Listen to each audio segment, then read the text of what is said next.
good? Yes, sir. Here we go. Let's go get it. Yeah.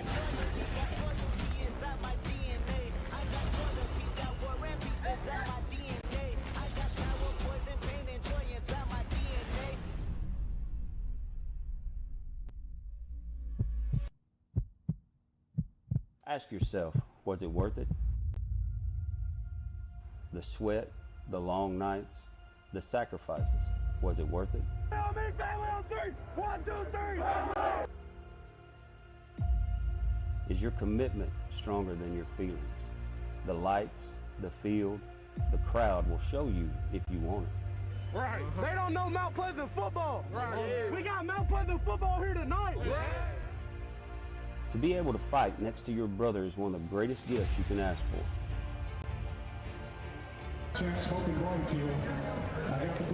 So when you hit that field, know it means so much more. You already know what time it is. What time to put on the show? Are you ready for the Tigers? Are you ready for them Grizzlies? Are you ready for the Raiders?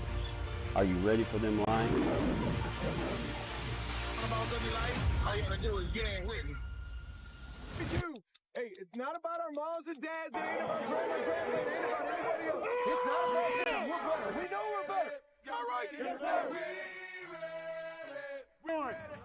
Hey, hold on. Let's go. Right here. Go!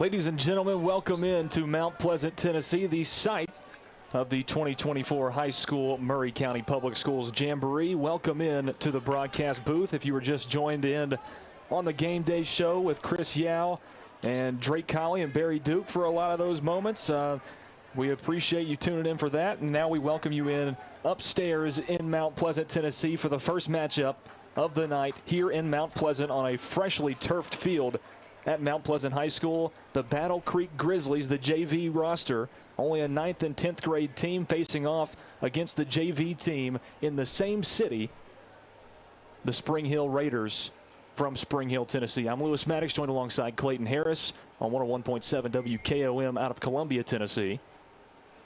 How's it going, Lou? It's going great. We've got a great night for football. 4 matchups lined up. Spring Hill going to be taking on Centennial, both varsity rosters. Following this game at 7 o'clock, we'll play 2 12-minute quarters, timed the way that you'd usually have a game timed in high school football. So 2 quarters, and that will wrap up each game starting at about an hour, the top of the hour, right after one another. Battle Creek going to be kicking away. Spring Hill to receive the football first in this Jamboree matchup. Kicks away, and it's a low squib kick down to about the 30-yard line, scooped up by the Raiders, and this is a Jamboree, so the kicks will be dead where they are touched by the receiving team, so Spring Hill will take over first down and 10 from their own 33-yard line. Head coach Ben Martin, longtime head coach at this point for the Spring Hill Raiders, looking to get some momentum going finally for his football team after they have struggled in the past. In a first-year Battle Creek team coached by Justin Burham, going to be taking the field here at the Jamboree for the first time in front of a lot of eyes here from Mount Pleasant High School. And Lou, it looks like we're going to do 2 20-minute halves. Okay, so just like the middle school Jamboree that we did a couple weeks ago at Battle Creek High School. Here's a motion coming in from the left side. A bad snap for Spring Hill. It's going to be a quarterback keeper, a busted play. Ryan Rios, the freshman quarterback, off the busted snap, takes it down himself and bulls forward, gets past the line of scrimmage, only picks up 1 up to the 34-yard line. It's going to be 2nd down and 9 for Spring Hill upcoming. The snap that time just went a little bit high. It was intended to be a jet sweep coming from left to right. Couldn't get it down in time, kept it himself, picked up a yard. It's 2nd down and 9. Rios in the shotgun, 1 back. right behind him. Another high snap. This time gets away from him. It's going to be picked up by the running back for Spring Hill, and he's taken down in the backfield, a loss of about 4 or 5 yards. Ball did he fumble? He did. Yes, it is Grizzly football at the 33-yard line. They take over. An early turnover for Battle Creek gets them started defensively, and now they'll be able to start offensively in great position. Yeah, unfortunate turnover there to start things off on the first possession. 2 bad snaps in a row. Kaysen White, the sophomore running back, tried to corral that football, made the most out of it, but he was met immediately in the backfield. Lost the football, and Battle Creek will take over first down and 10 at the Spring Hill 28.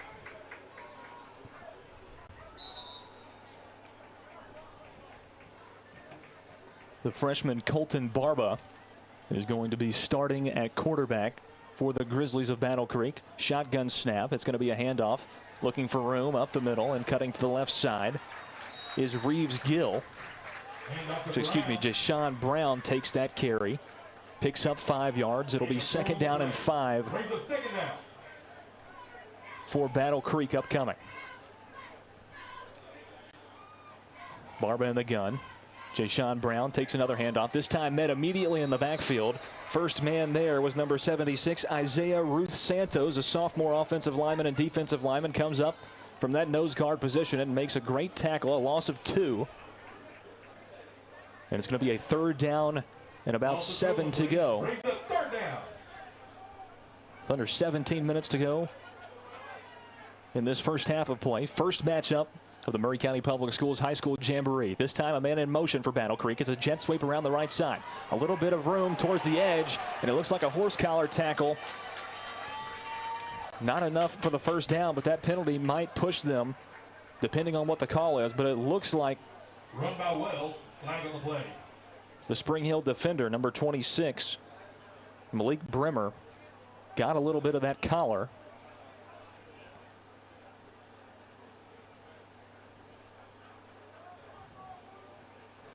Still waiting on a call. The referee that threw that flag picked it back up, but they're still discussing at the line of scrimmage.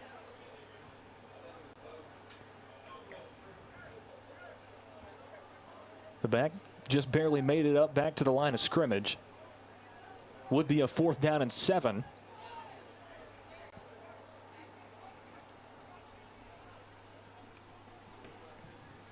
Personal foul, face mask against the defense. So not a horse collar, they'll call a face mask.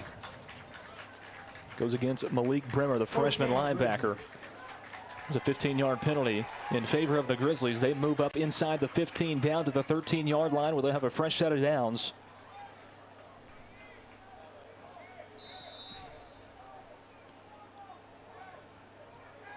Battle Creek first down and 10. Colton Barba in the gun. This time going to set back to pass, but play is stopped. False start going to be called on Battle Creek. You get 15, you go back 5. Brings up first down and 15. It's early. It is. It's a jamboree. Not a lot of flow going to be in these games, especially to start out and especially in a JV game. Now set up on the 18-yard line. First down and 15. Barba will drop back to throw. He's looking towards the end zone, and a man is there. He makes the grab. Touchdown, Grizzlies. Jackson Wells, the freshman wide receiver, makes the grab. Diving attempt in the end zone, and Battle Creek is on the board first. Great pass, great catch. Touchdown, Grizzlies. Correction, green. Jackson Wells on a shallow post route, straight to the end zone. 18-yard touchdown for the Grizzlies to start out the scoring. They lead it 6-0 over Spring Hill, pending the extra point.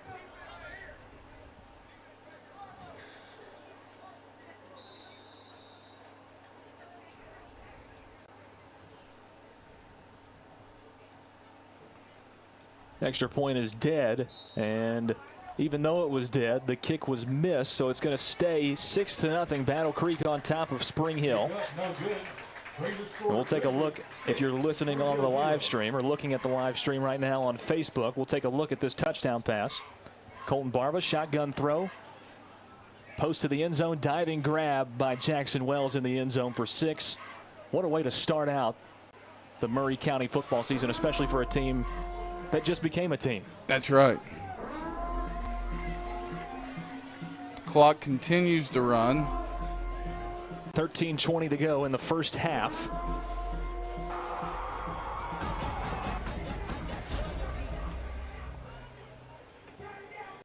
So we'll remain with the same rules that we had in the middle school Jamboree, 20-minute, 2 running halves.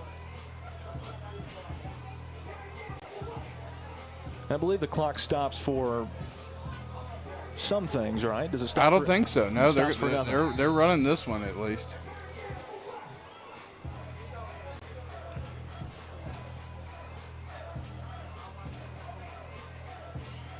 So the Grizzlies will kick it away once again for the second time in about 7 minutes.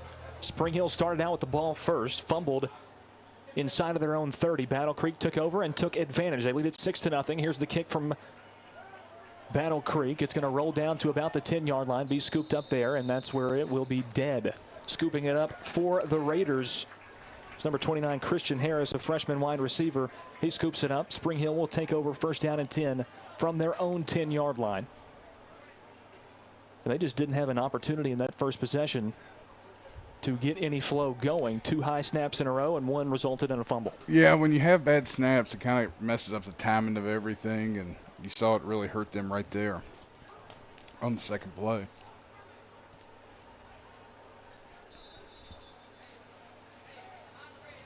Play's going to be held off here as head coach Ben Martin comes down the sideline to speak to the side judge.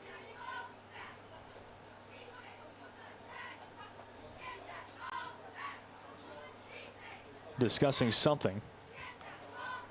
Don't know what. White Hat comes over to say something as well to the Spring Hill sideline.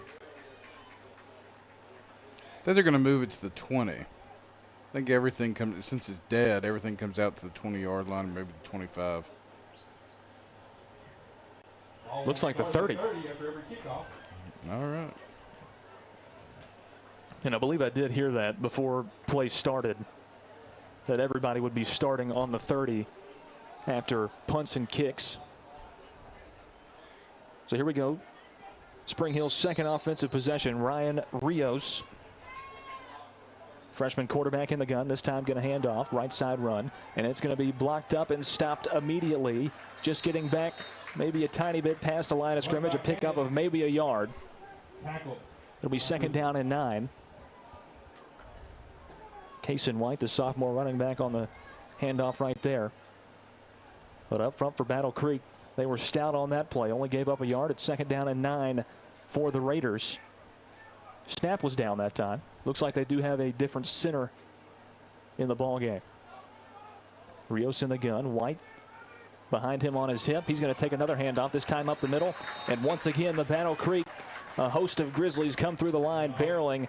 Leading man was Connor Duncan, the sophomore linebacker. He came up through the gap and made a big hit on White. It's a loss of a yard. Goes back to the original line of scrimmage, and it'll be third down and 10.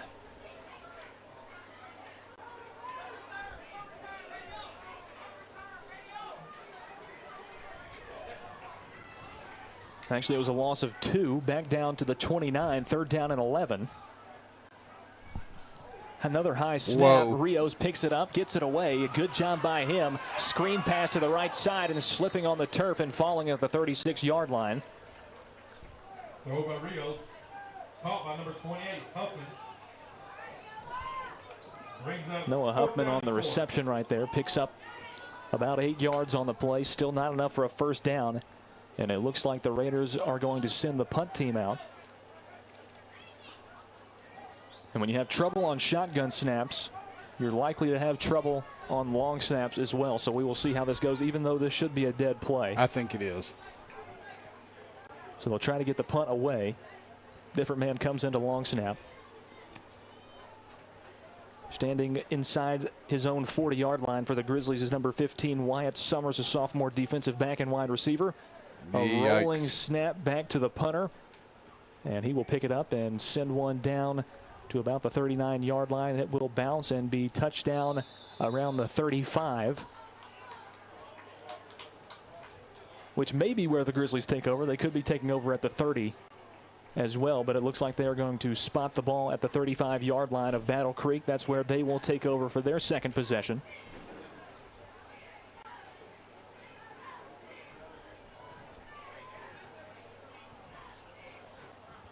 Approaching 8 minutes to play in the first half. This first matchup in the Maury County Public Schools High School Jamboree from Mount Pleasant High School.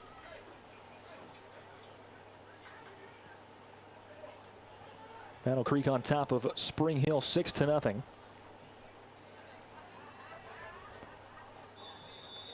Colton Barba re-entering the game at quarterback after he just threw that 20-yard touchdown to number 2 Jackson Wells to put the Grizzlies up 6-0 over the Raiders. This time, Jay Sean on the handoff to the right side picks up a yard or two. Up to the 37. Second down upcoming. Hand off to Brooks. Get it to him the play. Jay-Sean Brown, a big running back. Got a lot of size to him. This time Barba drops back to pass, gets a pass complete up to the 40-yard line and then past the 45.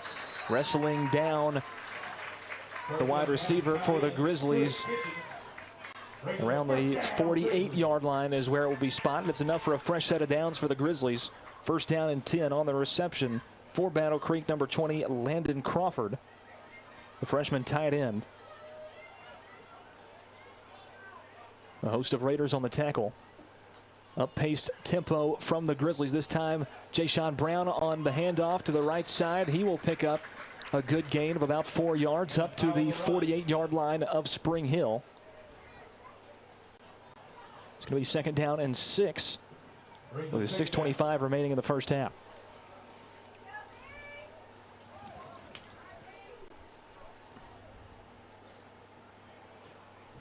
Barba setting up in the gun once again. Play action fake. Going to throw it to Wells, and a good pass from Barba up inside the 40-yard line down to the 38-yard line of Spring Hill.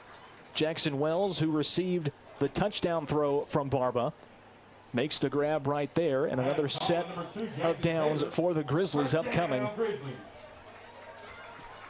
And I'm pretty impressed with the way this Battle Creek team is moving the football early in this game.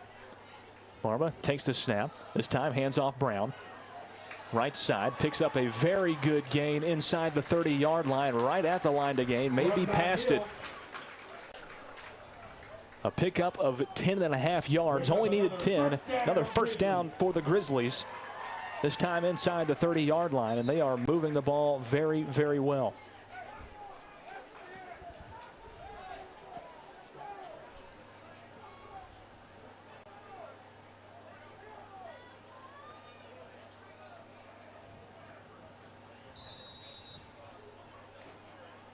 Shotgun snap to Barba. Quick pass out to the left side inside the 20-yard line and down to the 18 is number 12 Devin Green, the freshman wide receiver. Makes the grab for another first down.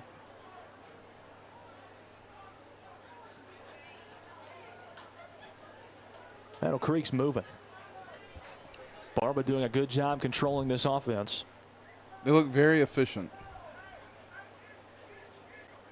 3 wide receivers split out wide. Here's a fade route to Green in the end zone, and it's going to be intercepted by Spring Hill, bringing it back out of the end zone and up to the 15-yard line. Number 24, Kingston Compsey, sophomore cornerback, makes the interception in the end zone. So a bad decision that time by Barba, as you see him going to the end zone right here, just underthrew the ball. After not making many mistakes throughout the first half of this game, 4 minutes and 30 seconds left. Makes his first mistake right there. It's a turnover. One apiece now for both Raiders and Grizzlies. That one cost the Grizzlies as they were threatening to score and extend their 6-0 lead over Spring Hill.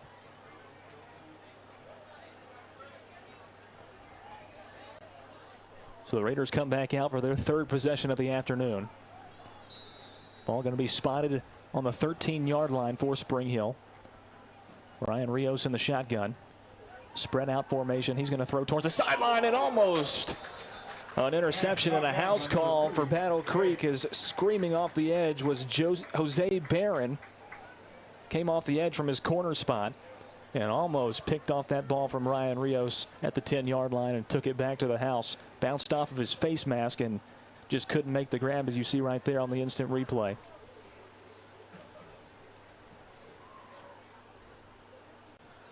Disaster avoided right there for Spring Hill. They reset, 2nd down and 10 from their own 13. Rios in the shotgun. 3 wide receivers split out to the left, 1 to the right side. This time a handoff to White, and he's going to be wrapped up in the backfield. A loss of 2 yards back to the 11.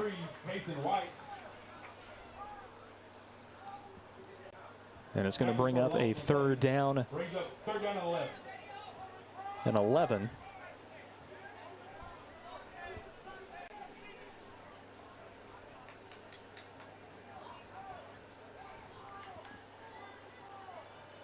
Spring Hill trying to get something going on offense, running this spread formation. Rios, hard count, and he got, no, his own man move. They're going to say false start on Spring Hill. Maybe a twitch on the left side of that offensive line. And that will put them in deeper trouble, back them up another 5.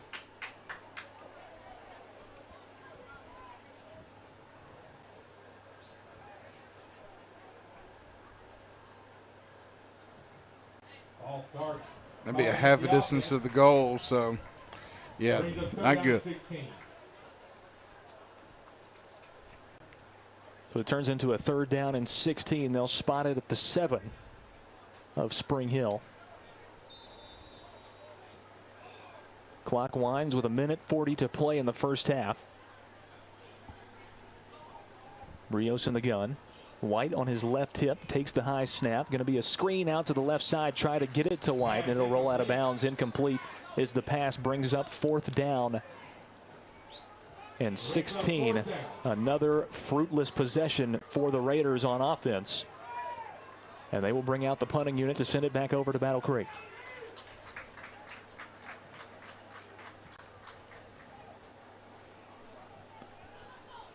You don't hear the word fruitless very often on a broadcast. You know, it just kind of came into my mind, and didn't expect it to come into my mind. I like it. I mean, I think it worked. Yeah, it flowed. Thank you. I appreciate that. Wyatt Summers is standing at the Spring Hill 35-yard line. And folks, bear with us. We're learning how to use this camera, which is fantastic quality. Here's the punt from Spring Hill. It's a good punt. It's going to be fielded at about the 38-yard line, and that's where Battle Creek will take over 1st down and 10. Another great opportunity for the Grizzlies upcoming to score and extend on their lead. 6-0. Battle Creek leads over Spring Hill. And it looks like the first half action is going to wrap up before a play will be run. And it will. That ends the first half of play. Battle Creek leads Spring Hill 6-0 at the end of the first half of play. We will be right back for second half action. He shoots, and he scores!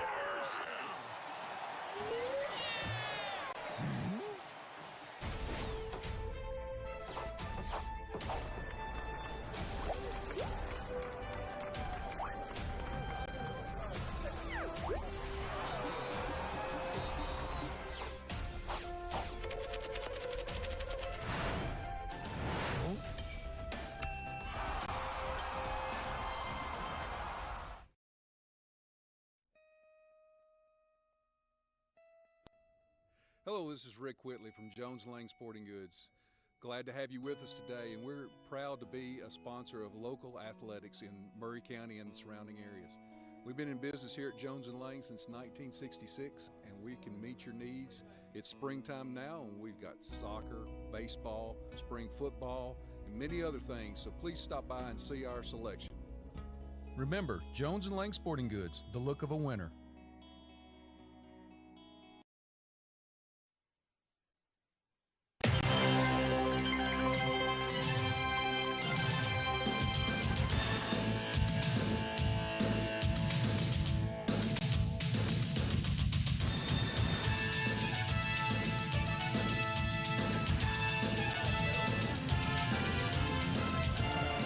And welcome back into Mount Pleasant, Tennessee. Mount Pleasant High School, the site of the 2024 Maury County Public Schools Jamboree on 101.7 WKOM. I'm Lewis Maddox, joined alongside Clayton Harris. Battle Creek on top of Spring Hill in the first of a quadruple header matchup on the Front Porch Sports Radio Network. They lead it 6-0 over the Raiders as we enter the second half of play. Battle Creek going to be set up in prime position to extend their 6-0 lead over the Raiders, as they will be set up on the Spring Hill 38-yard line, going in right to left on your radio dial. But you really shouldn't be on the radio. You should be listening in on the live stream, because Clayton, this camera looks pretty good and we're figuring it out. And yeah, I mean, I think everything's smooth sailing so far. So it's what we're looking to do, and it's going to get better each and every week, and you'll be able to catch all these Maury County Public High School football teams on the Front Porch Sports Network, on Facebook, on YouTube, on the Front Porch Radio TN website, or Kennedy Broadcasting. And we want to thank Del Kennedy for allowing us to do this. And also we really, really want to thank Ann, her husband Jeremy, who's our executive producer, who have put in a lot of time with this and have made this thing happen. And we're excited to do it, man. It's going to be a lot of fun. After this, you're going to be introduced to the Spring Hill broadcast crew with Rob Coates and Peyton P. Money Calvert. And then after that, you're going to have Columbia Central and Barry Duke along with Maverick Dickinson.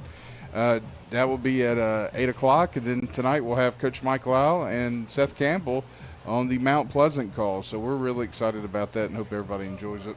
And with what we've been able to do, you're going to be able to catch games from all of those Maury County teams, every one of their games throughout the season on the Front Porch Sports Radio Network, with those crews calling each game. You also have the game day show at the Game of the Week, which is in progress down below us on the trailer. If you want to tune into that as well, they'll be on for the entire night. So and actually, they're going to kick it off again. Treat this like a second half. Exactly. So Spring Hill going to be kicking the ball away to Battle Creek. Spring Hill started out with the football first, but only lasted 2 plays. 2 high snaps to start their first possession of the ball game. The second one was recovered by Caden White, the running back. He tried to make something happen and ended up fumbling the football, leading to Battle Creek's first possession and their first score, the only score of the ball game. They lead it 6-0 over Spring Hill. They'll get the ball back here with an opportunity to extend that lead. Damaris Turner and Chris Lemming back deep to receive for the Grizzlies. And Christian Harris will be the man kicking it away for the Spring Hill Raiders.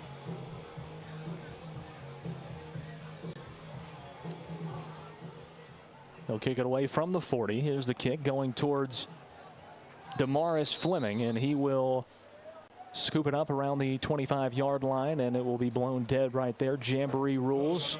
All kicks and punts are dead after they are caught. And Battle Creek will take over first down and 10 from their own 30-yard line to start this second half of play. Clock is a running clock, 20-minute halves. So already down to 19.5 minutes.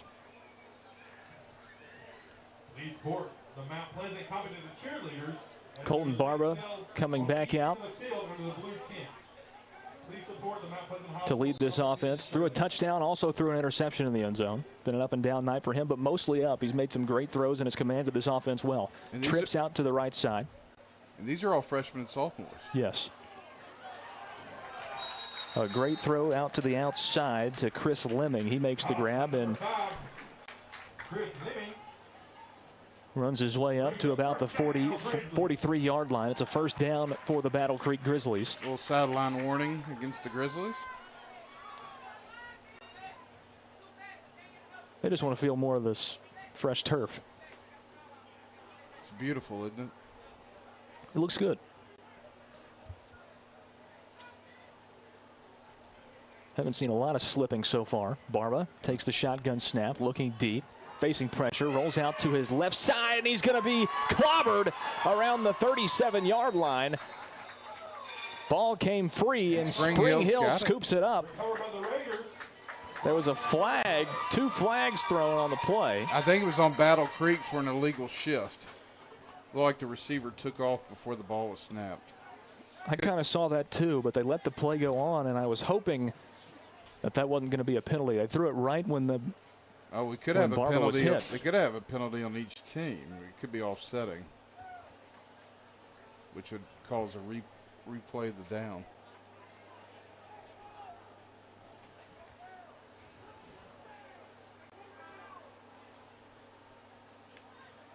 Nope, looks like it's going to be on Battle Creek. It looks like somebody is down for Battle Creek. Player injured. Penalty does go against Battle Creek. And it's declined, but now a timeout for an injury on the field. And I'm wondering if the clock stops there. It does. It does. Which means I got to hit the stop clock instead of the play clock. Yeah, that would help. That's what I hear. Take a break. Looks like it could be a cramp on the field. We'll take a quick timeout. Injury timeout. 6-0 Battle Creek on top of Spring Hill with 17.5 to go in the second half. Hi, I'm Matt Perales, manager of Murray County Equipment. We help you with all your agriculture and construction equipment needs. We carry a full line of New Holland tractors from compacts to high horsepower. We have a full line of gravely mowing equipment. We also have New Holland construction equipment, attachments, and accessories for your tractors and a complete parts department. We are locally owned and operated. Come see us at 1075 North James Campbell Boulevard or learn about us on Facebook or contact us at 931-490-8183. So as soon as we went to break, it was just a mild cramp. He got right back up. It was number 54 for Battle Creek, Warwick Robinson, an offensive lineman for the Grizzlies. He gets back up and seems to be okay. Came off the field on his own power. There's a handoff to Deshaun Brown, and he bowls forward around to the 48-yard line of Battle Creek, a pickup of about 10 yards. A good run by Deshaun Brown.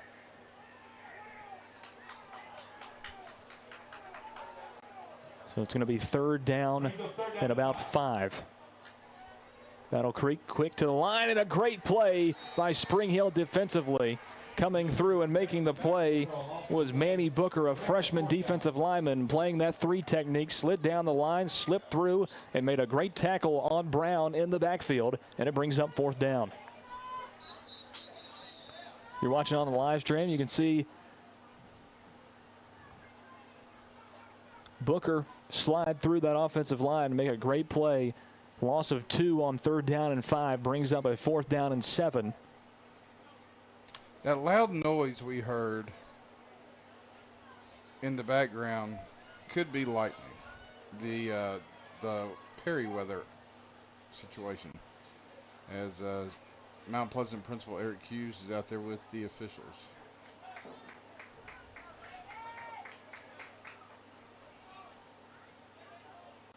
$16 minutes to play. We may have a lightning delay coming up.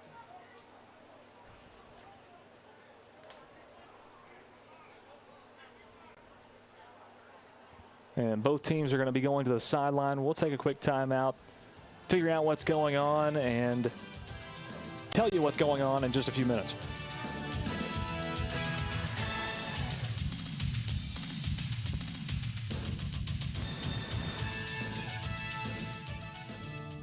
Hi, I'm Matt Perales, manager of Murray. Hi, I'm Robert Rogers at Parks Motor Sales Buick GMC. And I'm Michael Parks Lawrence at Parks Motor Sales Buick GMC. Together, we're Mr. Bobby Parks' grandsons, and we run his dealership, and we are glad to be part of our local community. Being family owned and operated, we invest heavily in our community. We do things like sports teams, schools, bands, you name it. We try to help everybody we can. The reason why we do this is because we all love this community. So come do business with us, your neighbors, at Parks Motor Sales in Columbia, Tennessee, right off Nashville Highway, or at parksmotorsales.com.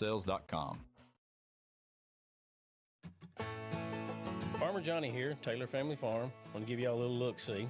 We raise 100% non-GMO, grass-fed beef, pasture chicken, and pork on our family farm. Everything that we grow is raised with love and care to ensure the highest quality and nutrition for our family and customers.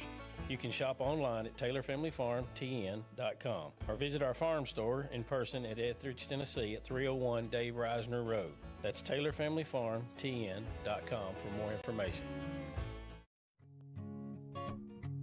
This is Trip Stoltz, owner and manager at Columbia Ace Hardware.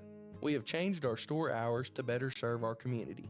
Columbia Ace Hardware is now open from 7 to 7 Monday through Friday, from 8 to 4 on Saturday, and closed on Sunday. Come see us at 112 East James Campbell Boulevard and let us show you customer service that can only be found at Columbia Ace Hardware. Ace is the place with the helpful hardware, folks. Some people are just obsessed with their lawns. They'd cut their grass with a pair of scissors if they could. Thanks to Gravely, they don't have to. You see, Gravely makes not only the best built and most comfortable lawnmowers, they also leave your house looking like a doggone country club. So whether you're a commercial landscaper wanting the best or just a perfectionist homeowner, you can't do better than a Gravely. See our full line of Gravely products at Murray County Equipment, 1075 North James Campbell Boulevard in Columbia, Tennessee, or check us out on Facebook. Is your insurance up to date in today's world? Foster Insurance Agency is an insurance agency you can depend on for your commercial and personal insurance needs. Foster tailors insurance coverage to meet your unique requirements stemming from years of experience and represents several top-rated companies such as Erie Insurance. Call Mike Ford or Jimmy Ford today at 931-388-8365 or stop by their convenient Columbia location at 204 West 4th Street. Foster Insurance, serving Middle Tennessee since 1952. I'm Jimmy Ford, Foster Insurance Agency here in downtown Columbia. We've been here since 1952, located at 204 West 4th Street. We specialize in commercial insurance. We write home, auto, and life insurance. We write anything from your bulldozer to your helicopter, from churches to bars. Come see myself, Mike, Shelby, or Nikki. We'll be happy to take care of you. We specialize in service.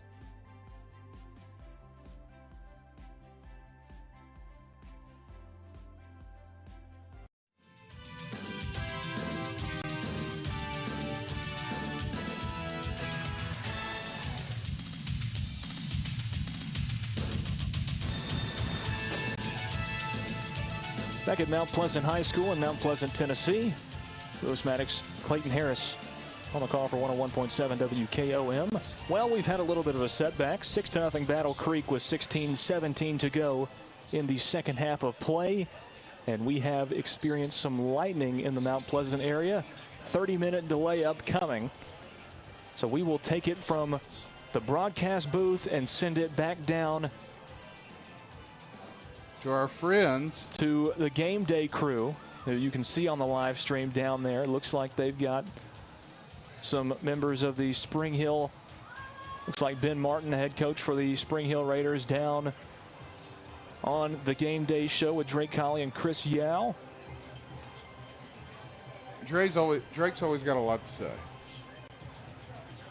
Drake has no problem taking this lightning delay and making it a fun experience for everyone. So in just a few seconds, we are going to send it back down to Chris Yao. The stream will still be rolling here, the video stream, and we'll have some different camera footages, but you won't hear anything. But on the radio side, if you're listening to us, you're about to listen to Chris Yao and Drake Colley. So stick with us. Hopefully in about 25 minutes, we will take back over the airwaves and continue the first matchup of a quadruple header here on the Front Porch Sports Radio Network. But until then, we'll send it back down to the game day crew. 6-0 Battle Creek. We'll be back in just a little bit.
Everybody good? Yes, sir. Here we go. Let's go get it. Yeah.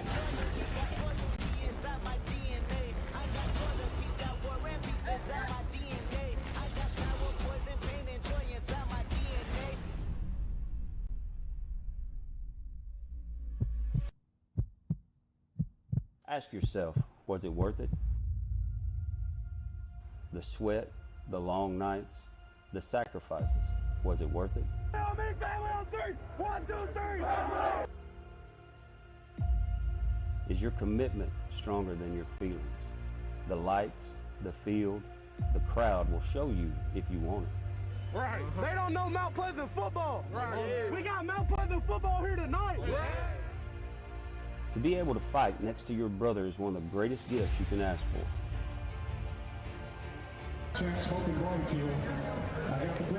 So when you hit that field, know it means so much more. You already know what time it is. What time put on the show? Are you ready for the Tigers? Are you ready for them Grizzlies? Are you ready for the Raiders? Are you ready for them Lions? All you gotta do is gang with me. Hey, it's not about our moms and dads. It ain't about grandma, grandpa. It ain't about anybody else. It's not about them. We're better. We know we're better. All right, yes, sir. Hey, hold on. Let's go. Right here. Go!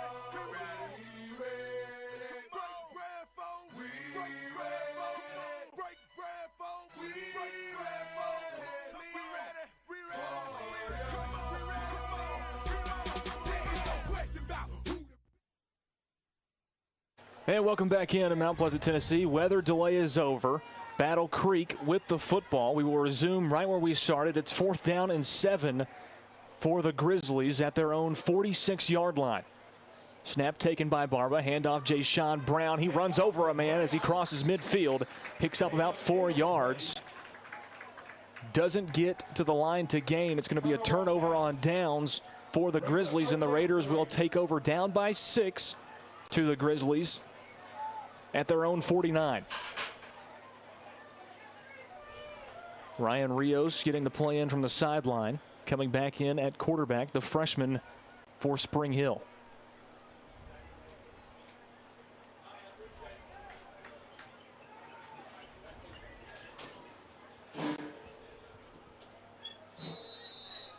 And a flag going to be thrown by the white hat official. Flag on the play. Took a long time for Spring Hill to set up their first offensive snap. Substitution violation. Illegal substitution on Spring Hill. That will back them up 5. They move it back to the 44-yard line of Spring Hill. First down and 15. And it'll be 1st down and 15. Spring Hill really has just shot themselves in the foot all night. We welcome back our radio listeners. 101.7 WKOM. Lewis Maddox, Clayton Harris on the call from Mount Pleasant, Tennessee. Spring Hill versus Battle Creek. Ryan Rios takes the snap out of the gun, makes a good throw up to midfield. It's complete to the receiver, number 81, Deshaun McLemore, a sophomore wide receiver. They get it right up to midfield, a yard past the original line of scrimmage. It'll bring up 2nd down and 9.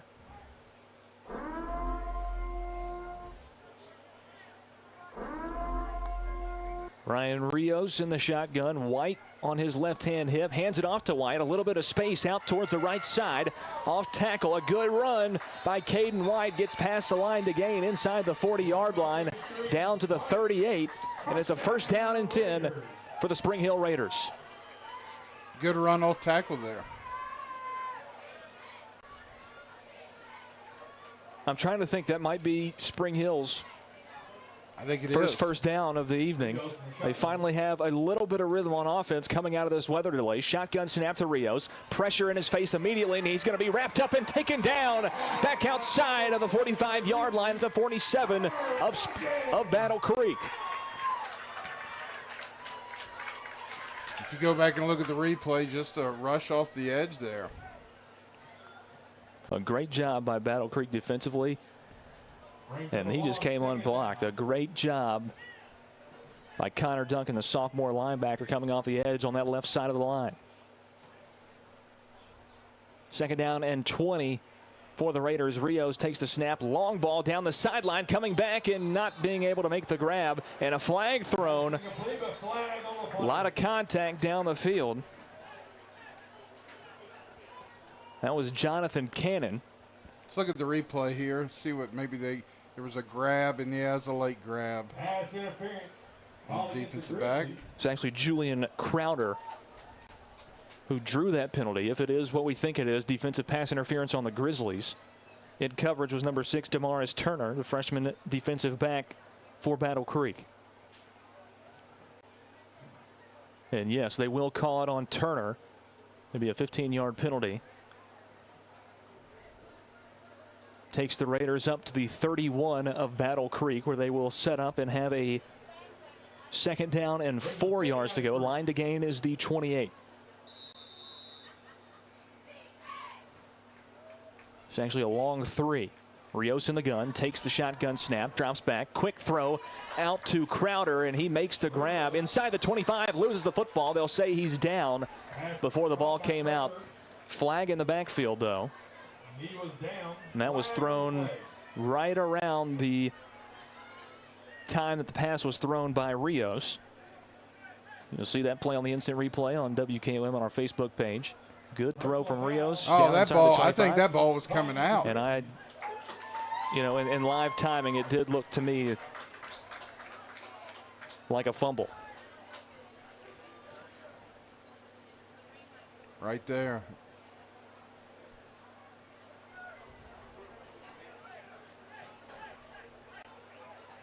They call him down. They're not going to reverse that play. Penalty was called on Battle Creek.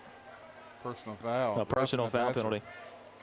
So even if it had been a fumble, it would have been negated by the penalty, the recovery.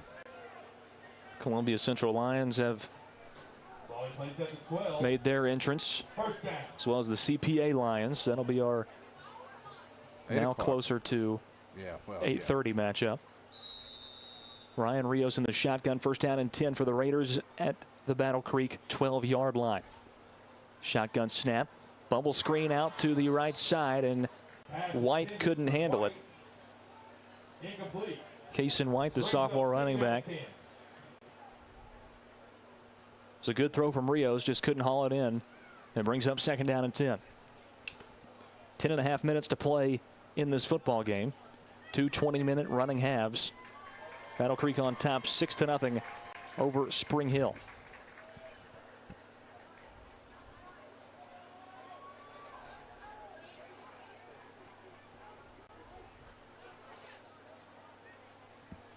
Ryan Rios, 4 wide receivers out wide. Kaysen White to his left hip, now brings one in motion. Takes a shotgun snap. It's a draw play. White fumbled the football. It's on the ground. A scramble for it. It's down inside the pile. And it was recovered by White himself. Didn't get the handoff cleanly, and they'll take him out of the ball game. It's a loss of 2, and now it's third down and 12.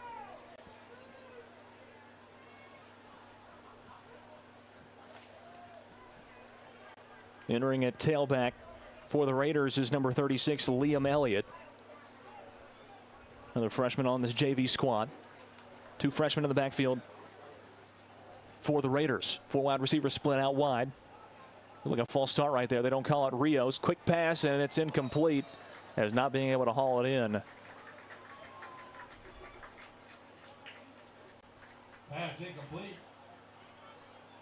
Was the receiver number 25. Intended for Unger. That was Braden Unger, freshman slot wide receiver for the Raiders. Brings up fourth down and 12 for Spring Hill, and they're going to go for it inside the Battle Creek 15-yard line. First down can be picked up inside the 3-yard line. Man in motion from left to right goes the Raiders. Shotgun snap to Rios. They'll throw a screen out to the right side and breaking through, and now a fumble down the sideline, and scooping it up are the Battle Creek Grizzlies. A turnover by Spring Hill with their best chance to score all night. And honestly, that was a good situation for Spring Hill rather than just not picking up or incompleting the pass. as Battle Creek going to be set up inside their own 5. They would have had it at their own 13-yard line, but instead they'll have 1st and 10 inside their own 5. Looks like right at the 4. And a big hit on the sideline, as you saw that hit on the instant replay. A good shot from Battle Creek forced the ball loose. It stayed in the field of play somehow. Took an awkward bounce. And Battle Creek recovered at their own 4-yard line. Quarterback change for the Grizzlies. In comes Brody Orton for the first time tonight, replacing Colton Barba. 7.5 to play in this football game. Orton, spread formation, 2 wide receivers out to the left side, brings a man in motion. Toss sweep on the jet to the right side, picks up a yard up to the 6-yard line. Run by Wells. And that will bring up 2nd down and 9. So they'll call it 2nd down and 8 for Battle Creek upcoming. Clean look from Brody Orton that time. So he sets up this time in the shotgun. Jashawn Brown on his left hip. This time he'll hand off to Brown. Left side, reverses the field, cut back up the middle. Gets across the 10-yard line up to the 13. We'll call it the 12, where he stopped there in the 2nd level by the Spring Hill defense. Brings up 3rd down and short. Brings up 3rd down and 2 for Battle Creek. 2 wide receivers split out to the right, 1 tight end, a wing back in the backfield, and this time a handoff to Jashawn Brown. He bowls forward, gets up to the 15-yard line and picks up a 1st down. Needed the 14, gets to the 15. 1st down for the Battle Creek Grizzlies as they're up 6-0 over the Spring Hill Raiders with 6 minutes to play, trying to run the rest of this clock out and get a good look on offense while they do it. Brody Orton commanding the offense. New running back in the ball game. Orton, shotgun snap. This time going to fake the handoff. Throws a nice slant ball in the middle of the field and gets it complete to Jackson Wells up past the 25-yard line. It's enough for another 1st down for the Grizzlies. They'll spot it at the 27 of Battle Creek. And a very efficient offense from this Battle Creek team, running a no huddle right now. Orton calls the play at the line of scrimmage. Connor Duncan on his right hip. This time a screen out to Duncan, and it's almost intercepted, but off the tip, it's caught by Wells. He makes a stiff arm at the 35 and cuts up past the 40 and is shoved out of bounds at the 45-yard line of Battle Creek.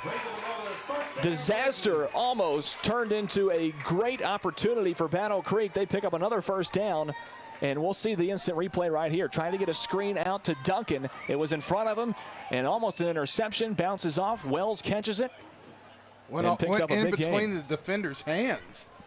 It's a good job by Wells to focus there and catch the football. 1st down and 10 Battle Creek from the Grizzly 45. 4:40 to go in the 2nd half of this ball game.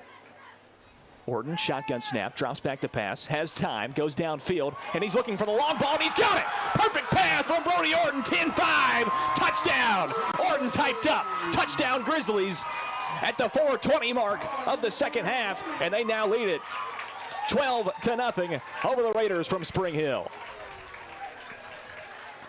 Chris Lemming broke free down the right sideline, made the grab around the 35, around the 25, as you see on the instant replay, and streaks into the end zone virtually untouched from the point he touched the ball. 12-0 Battle Creek on top. What a ball from Brody Orton on his first possession, controlling the offense. I tell you, Battle Creek is going to have a big-time decision as to who they want starting at quarterback. Colton Barba played well. Now a touchdown and an interception for Barba, and now a touchdown for Orton. PAT is up and through for Battle Creek. Orton on the hold. And Battle Creek now leads it 13-0 over Spring Hill. 3.5 minutes to play in the 2nd half. Clock still rolls.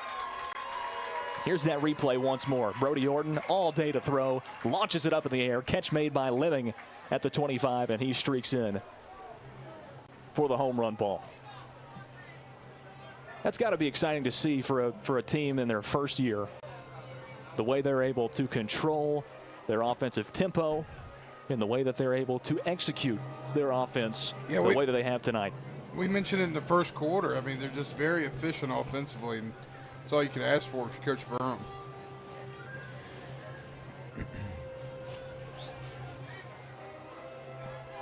Lewis Maddox, Clayton Harris on the call for 101.7 WKOM, the Front Porch Sports Radio Network. And now, the Front Porch Sports Network without the radio. Live streaming at WKOM on Facebook, YouTube, Twitter, and Twitch. Also, you can find the live stream of this game and the rest of the 3 games tonight from the Maury County Public Schools High School Jamboree for Mount Pleasant High School online at frontporchradiotn.com. And I guess we won't get mad if you just listen to the radio like people have done for a long time. Grizzlies set to kick it away, up 13-0 over Spring Hill. And the play is going to be dead as Kason White corrals it inside the 20-yard line. They'll move it up to the 30.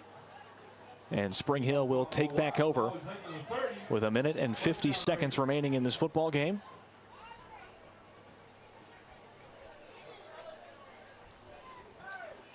Can we pull that touchdown back up one more time?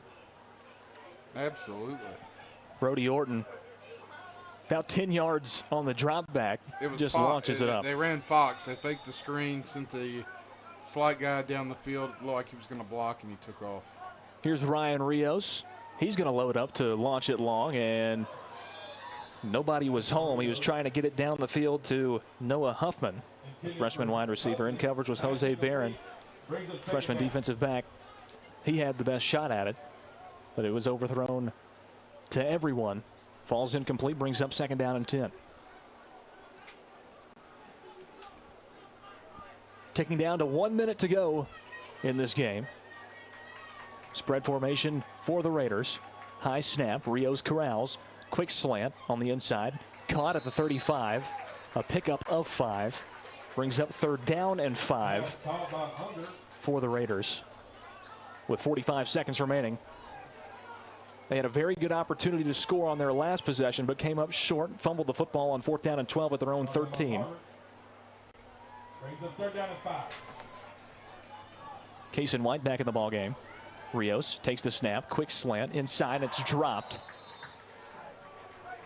Good throw from Rios that time, but unable to corral it was Julian Crowder, freshman wide receiver number 27. He comes up limping off the play. A non-contact injury, 15 seconds remaining, and Crowder goes down.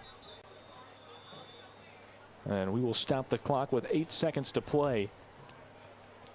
That's not something you want to see, as Crowder had an awkward step right as he was going to catch that football, bounced off of his chest, and then he went limp on that knee, grabbed his left knee, and is now laying on the new turf here at Mount Pleasant High School. We'll take a quick injury timeout while Crowder's getting worked on around the 39. We'll be right back.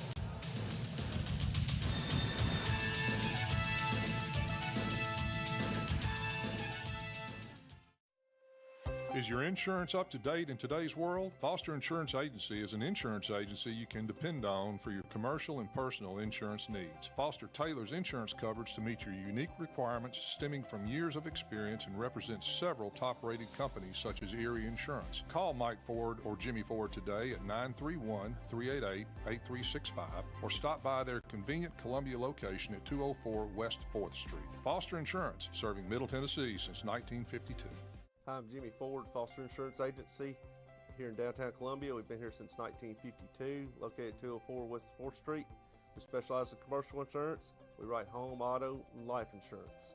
We write anything from your bulldozer to helicopter, from churches to bars. Come see myself, Mike, Shelby, or Nikki. We'll be happy to take care of you. We specialize in service.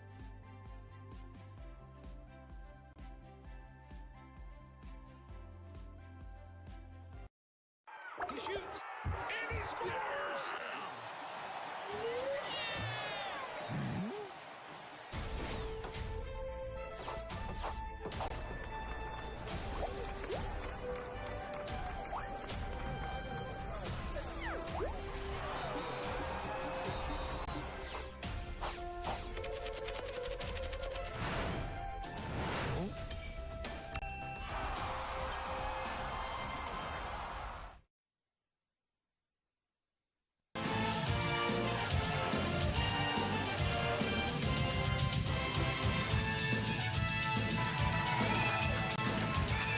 Julian Crowder finally back up on his feet, and he's being helped off of the field at around the 40-yard line of Spring Hill.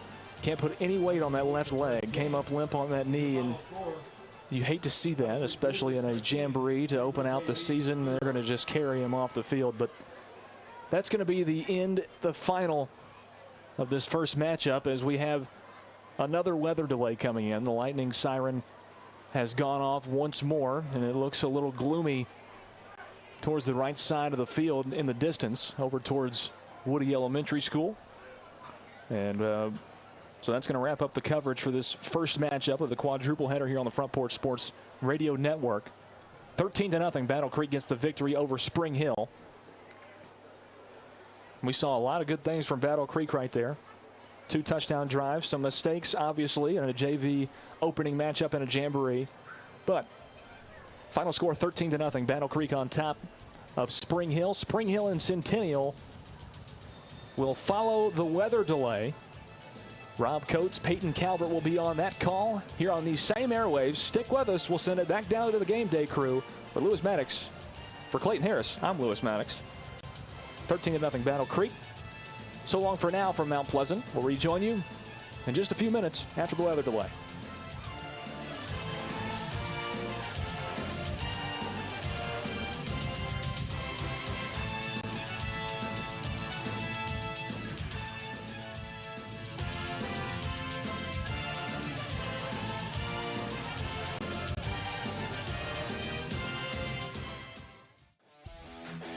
This is Coach Tredaris Goff from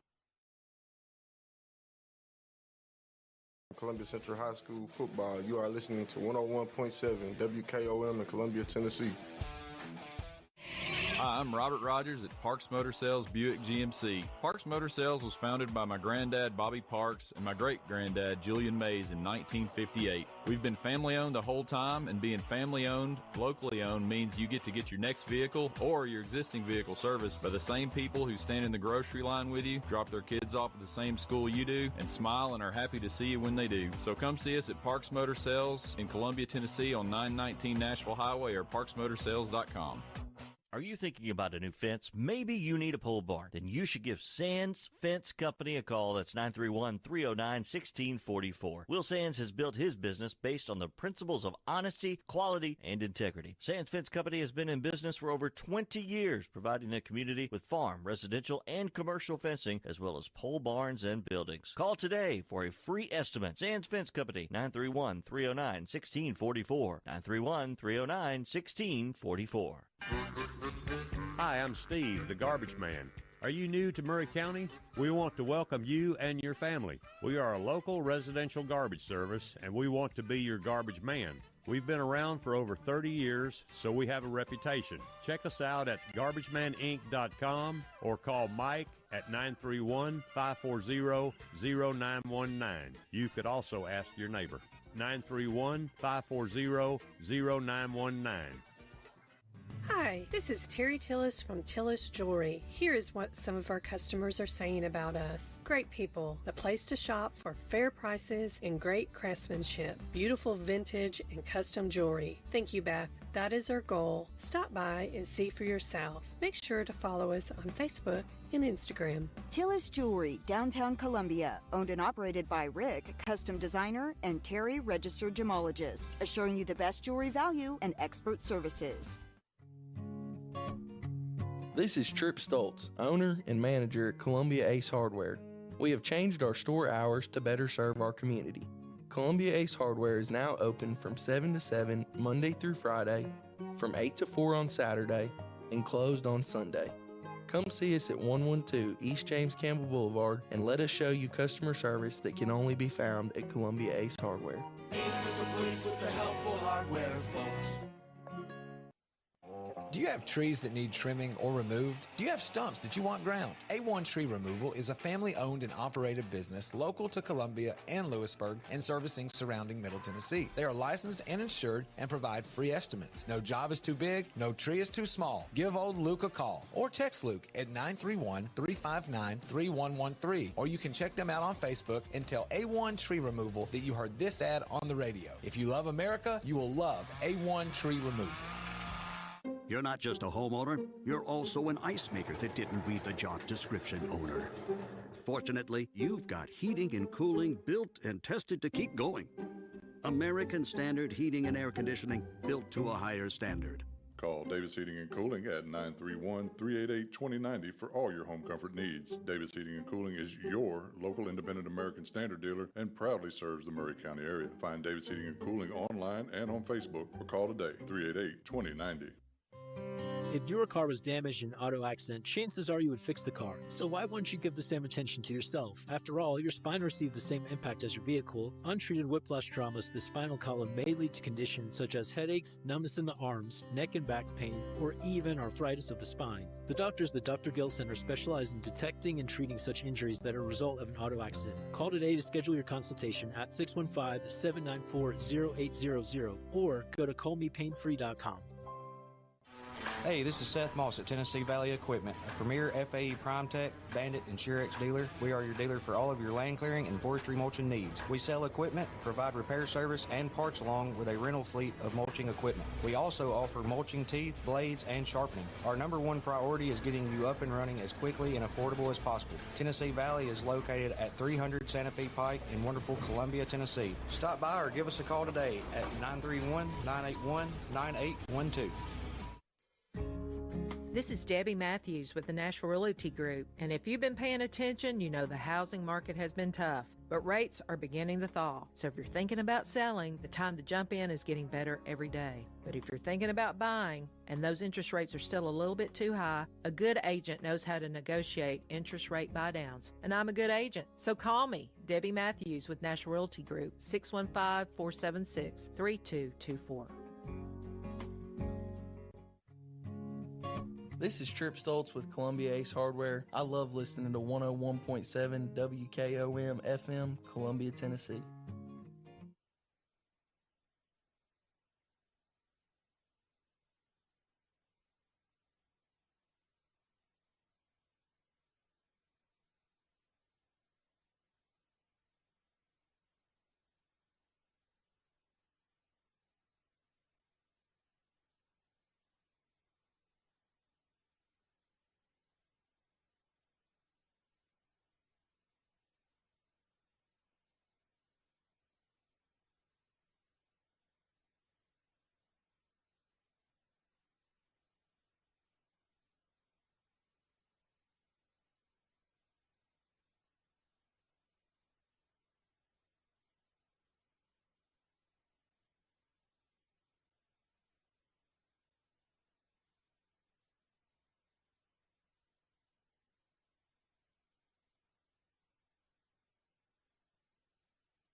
Good evening, everybody. I'm Rob Coates here with Peyton Calvert at Mount Pleasant High School for the Maury County High School Football Jamboree. If there's one thing I know, it's a Friday night, and a Friday night means it's high school football time in Tennessee.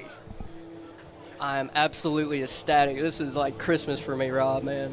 Absolutely. Absolutely amped. It's beautiful out here. It's currently 83 degrees outside with partly cloudy skies. It's still going to be a beautiful night for high school football. Tonight's coverage includes the Spring Hill High School Raiders and the Centennial High School Cougars. Peyton, it's great to have you here with me. What do you think? Who do you think is going to have the upside in this game? Well, based on Spring Hill's past, I'm going to say Centennial.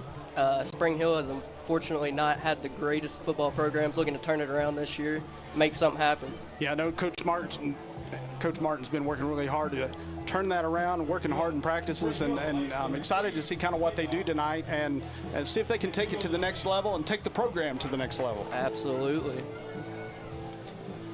All right, we're about to get started here.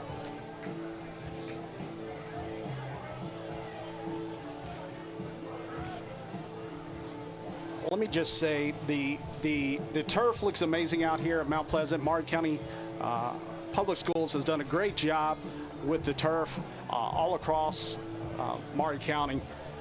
They're currently working on Columbia Central as well as just finished Mount Pleasant. I think they're finishing up the baseball facilities at Mount Pleasant, and we're hopeful that they're going to continue and begin the facilities at Spring Hill. It's an exciting time in Maury County. Chris Pointer, the athletic director, is doing a fantastic job with all these schools. Obviously, we just got Battle Creek, and their facilities are top tier. Like you said, this turf here looking pristine. Looks like it's not playing too bad either. We haven't seen a lot of slips and falls. Absolutely, not many slips at all. It looks like we have Wells Stanley, number 17 for the Cougars, that's going to be kicking off here. And we saw Spring Hill's JV struggle against the Battle Creek JV in the previous game about an hour ago due to weather delays. A lot of it had to do with the center having bad snaps. There were some missed snaps, but you know what? I think he's going to iron that out. That's a young team, so you're looking at freshmen and JV squads. That's going to be the case, especially up front with the Jamboree. So here we go, about to get started. First whistle, and Wells Stanley for the kickoff.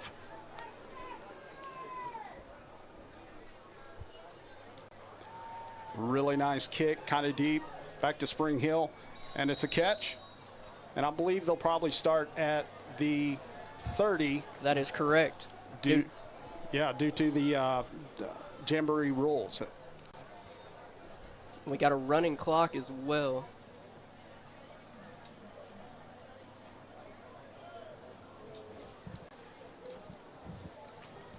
All right, we're going to get all lined up here with Spring Hill. They're resetting it to that 30. That'll be the case anytime there's a kickoff.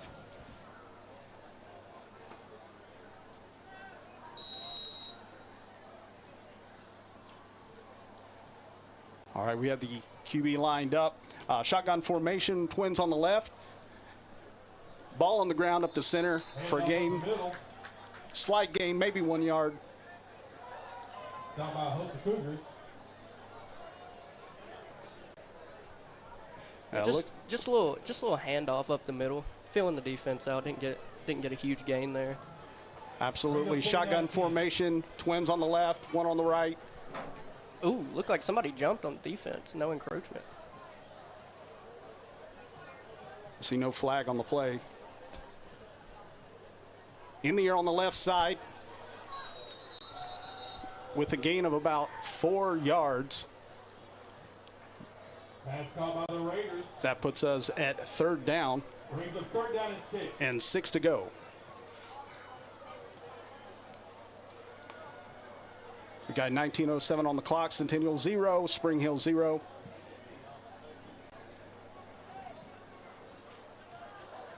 Another shotgun formation, this time Twins on the right. He's looking on the right side. Pass is good. And fouled by number 5. Very nice catch. Westbeld. Jackson Westbeld with the catch.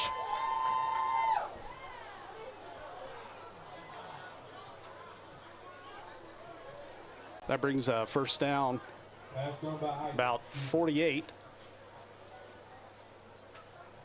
Shotgun, we have twins on the left. Handoff on the ground, up to center. Run by Brooks. On the 49-yard line of Tackle the per gain of 2 brings up opposing. 2nd down and 8. Giving us 2nd down and 8.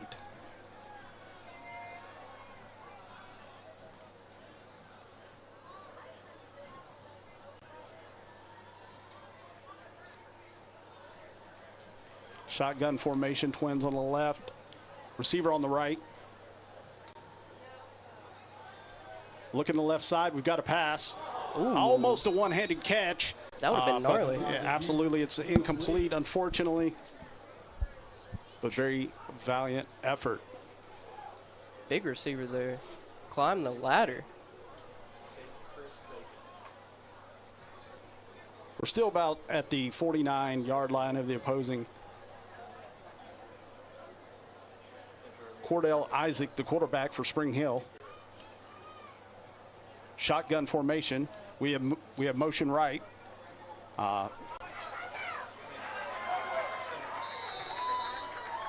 Looks like we may have a slight loss. Loss of one of the plays. Connor East. Yeah, I like the play call there. Run the little jet sweep. He just couldn't get north to south. He was just running east to west and got stopped there. Here comes the punt team. Absolutely. We got the punt team up for Spring Hill. It is still 0-0. 6:43 to go in the game. And 4th down. Yes, counts on the punt. And for all of you listening, due to the Jamboree rules, the next play will take place where the ball is caught on this punt. Ooh, bad snap. We've got a bad snap that goes back to about the 20-yard line, and the kick landing about the 40-yard line for Centennial. 1st and 10 for the Cougars. 1st and 10 for the Cougars. 0-0, 16 minutes to go.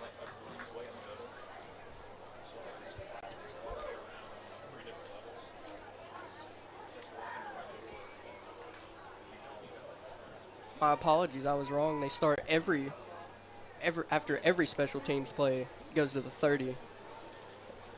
Jamboree rolls. So we have Cougars up. Looks like we have shotgun formation. Receiver on each side. And I'd like to see this defense get a little pressure, a little penetration. That the JV did a very terrible job of doing that. We've got a pretty deep pass down the center. Number 7, 20 to the 10. Touchdown, Cougars. Wow.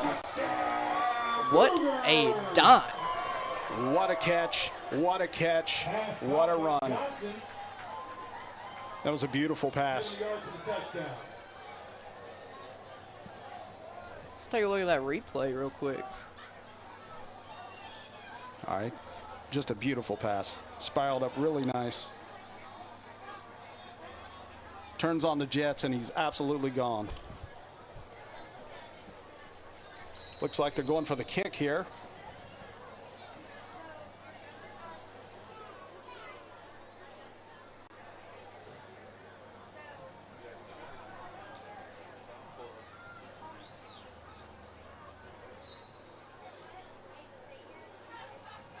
Wells Stanley for the kick.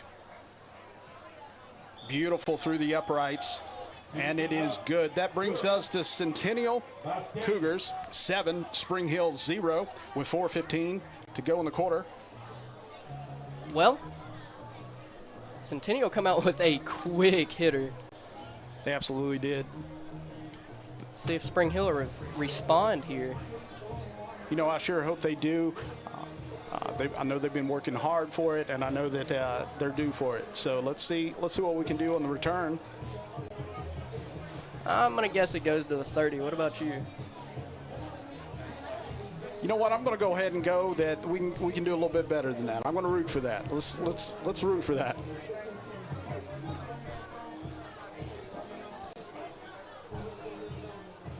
I'll tell you what, it's so wonderful to be here. Football again. Football. Weather almost, it's 83 degrees. It is partly cloudy, but it's still a beautiful evening.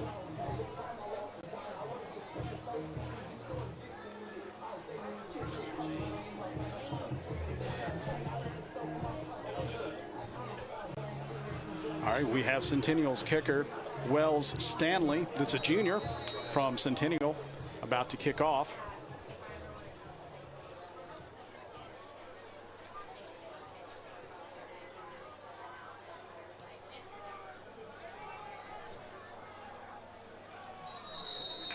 Very nice catch. Very nice catch by Brooks for Spring Hill. Lionel Brooks. Ball starting off at the 30, first down Raiders. All right, so ball starting off at the 30, first down Raiders. Centennial 7, Spring Hill 0. 12:31 to go in the quarter. So that first drive's out of the way.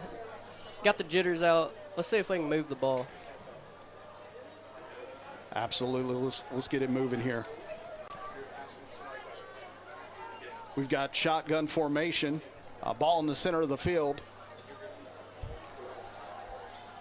We have a toss up the right side. Ooh. Absolutely just clobbered. It looks like that we're at the 34-yard line.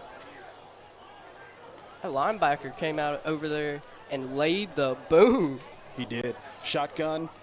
Receivers on the right side. You got the Twins. And they just couldn't handle the pressure. His helmet came straight off the quarterback's helmet, and with a sack, quarterback sack. I'll tell you what, the line just came straight through there and handled business. Sack for a loss. Cordell Isaac was trying to move away. Well, he had no time to do anything. As soon as the ball was snapped, he was a dead man. It was on him pretty quick. It was on him pretty quick, Peyton. I'm going to be honest with you. All right, we have shotgun formation, Twins on the left.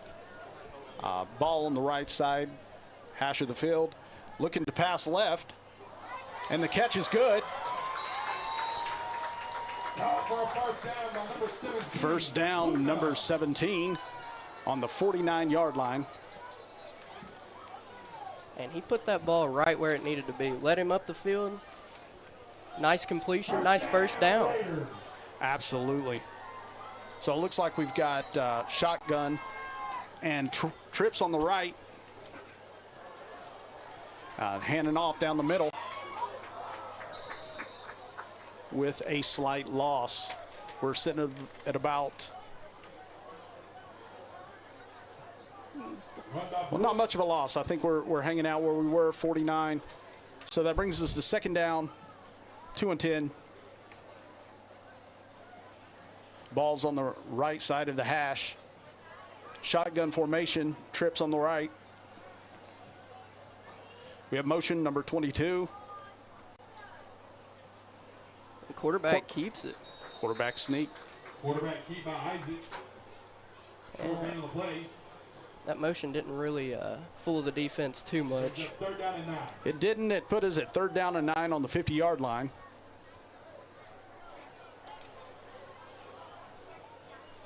Maybe it was a bad snap. Maybe the quarterback just had to improvise there.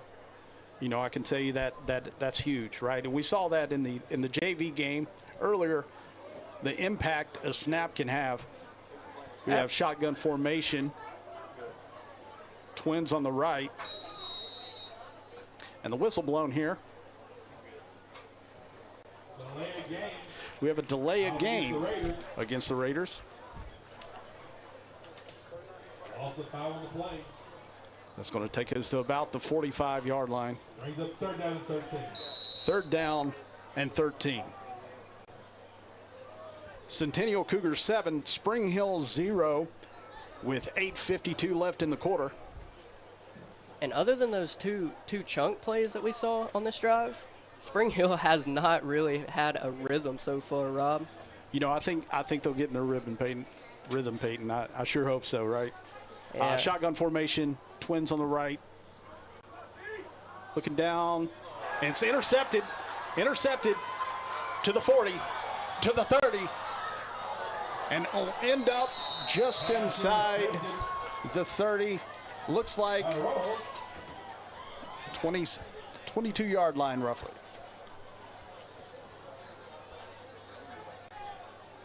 Of the opposing.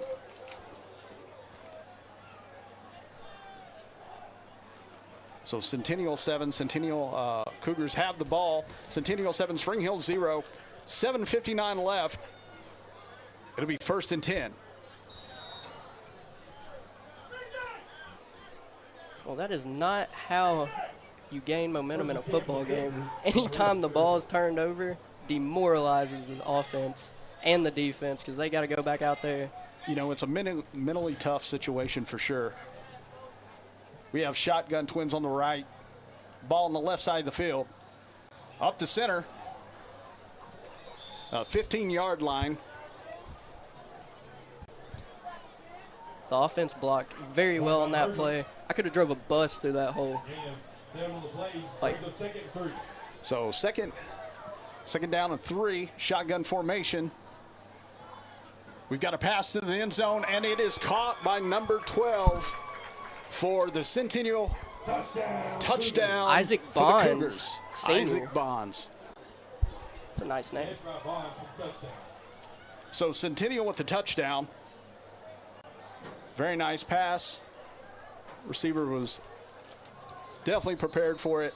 Looks like we're going for the kick again.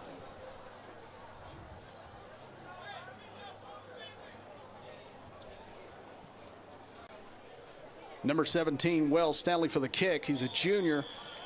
Beautiful Puts it kick right through the uprights. It's absolutely a beautiful kick. Cougars 14, Raiders 0. Centennial Cougars 14, Raiders 0. 6:22 left in the game. First half. Oh, that's right. First half. It's been a long day, Peyton. That it has. First half. Maybe they'll clean this up going into the second half, you know, build on this going into the next game, the actual regular season. I mean, this is Jamboree environment. We've had 2 weather delays. You know, I mean, we're already about an hour and a half behind. So, I mean. Yeah, we don't need another weather delay. Yeah. Yeah, I think we'll be good with that. We have number 17, Wells Stanley for the Cougars, setting up the kick again.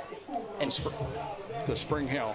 Centennial right now is just doing whatever they want to this Raiders defense. They're picking them apart. 2 quick drives. First drive, 1 play touchdown. Second, they had 2 plays, 1 huge run play up the middle for about 15. They're absolutely taking care of business. That they are. The weather delay didn't throw them off too much, Rob. No, it didn't. All right, beautiful kick. Pretty deep. Looks like it's out of the end zone. Who what is this a fantastic kick. You know, it's been a little bit since I've seen some high school kickers do that. Although it's done, you don't see it as often. 1st and 10 for the Raiders. 1st and 10 for the Raiders on the 30. 4:47 left in the quarter.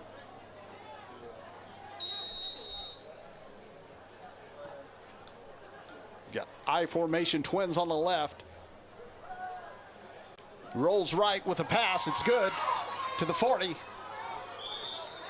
Looks to be the 42, 43-yard line. That's a nice little pickup there on first down. Absolutely. That'll give them a wonderful first down. 1st and 10. Little rollout. Hit the guy in the flats. Didn't do anything too fancy there. Just taking what the defense gives them. Ball's on the 43 on the right side of the field. I formation. Twins left. Pressure coming. Handoff up the middle on the ground. And They put him back right back where he belongs. Where he started. I don't know that he belongs there, but that's where he started, right? So 2nd down and 8, maybe 2 yards. Looks like we have a possible slight injury for the Cougars. He's limping off the field, number 44 there. Looks like we have 2. Number 55 is on the 45-yard line, receiving some help from the trainers.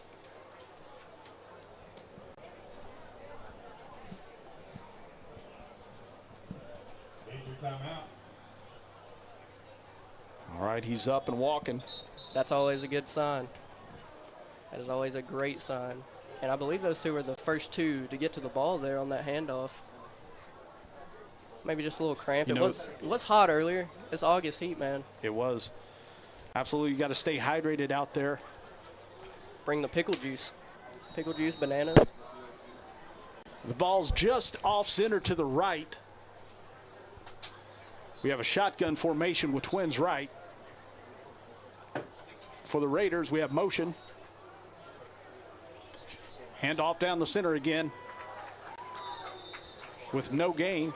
Nowhere to go. These misdirection runs. 42-yard line. Just not cutting it. It's creating no space there. That's going to give a 3rd down. 3rd down and 10. We have shotgun twins right again.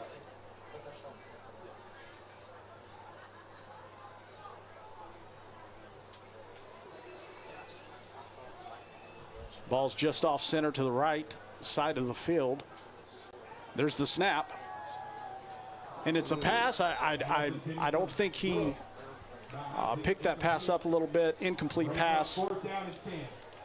He didn't see it. So 4th down and 10 for the Raiders. Centennial leads on top 14-0. 1:40 left in the quarter.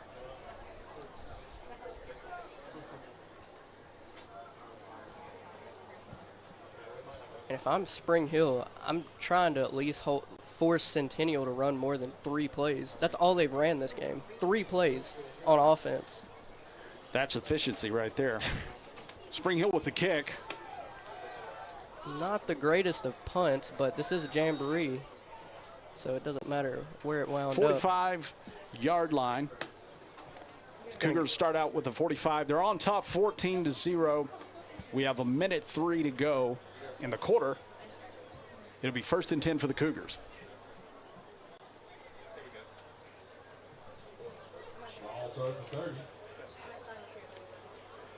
Correction, they're moving it back to the 30. I keep forgetting, Peyton, about the Jamboree rules. So it's all good, Rob. They're moving it back to the 30. Looks like we have shotgun formation, twins right. Ball's in the middle of the field. See if they can get another big home run play here. Cougars. The snap. Oh, he's got all looking day. For a deep pass. Deep pass. Number 2. He's at the 20. At the 10. Touchdown, Cougars. Somebody turn on the Bruce Springsteen, because that boy was born to run. I mean. And there's Peyton, the half. Not kidding. Turn on the Jets, and he was gone.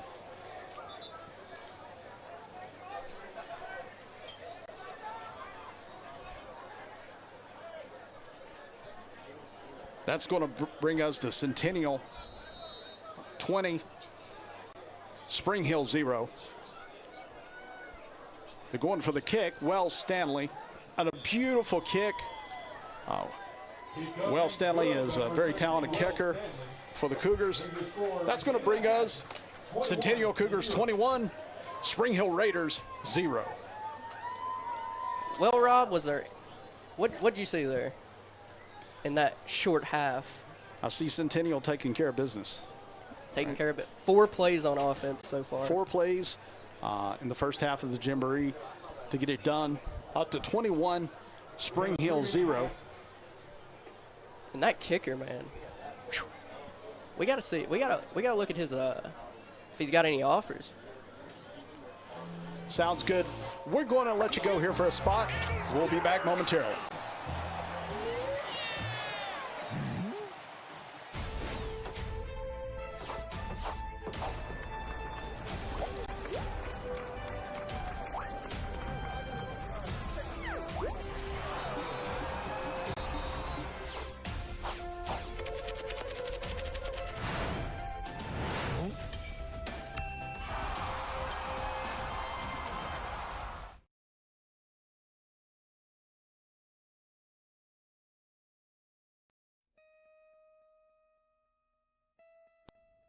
Hello, this is Rick Whitley from Jones Lang Sporting Goods. Glad to have you with us today, and we're proud to be a sponsor of local athletics in Murray County and the surrounding areas. We've been in business here at Jones & Lang since 1966, and we can meet your needs. It's springtime now, and we've got soccer, baseball, spring football, and many other things, so please stop by and see our selection. Remember, Jones & Lang Sporting Goods, the look of a winner.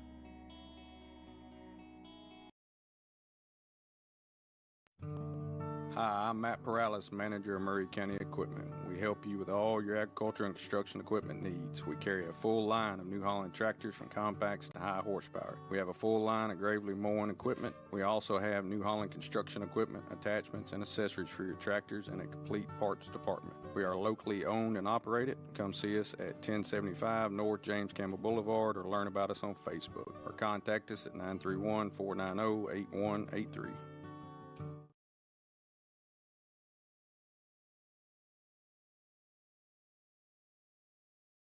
Hi, I'm Robert Rogers at Parks Motor Sales Buick GMC. And I'm Michael Parks Lawrence at Parks Motor Sales Buick GMC. Together, we're Mr. Bobby Parks' grandsons, and we run his dealership, and we are glad to be part of our local community. Being family owned and operated, we invest heavily in our community. We do things like sports teams, schools, bands, you name it. We try to help everybody we can. The reason why we do this is because we all love this community. So come do business with us, your neighbors, at Parks Motor Sales in Columbia, Tennessee, right off Nashville Highway, or at parksmotorsales.com.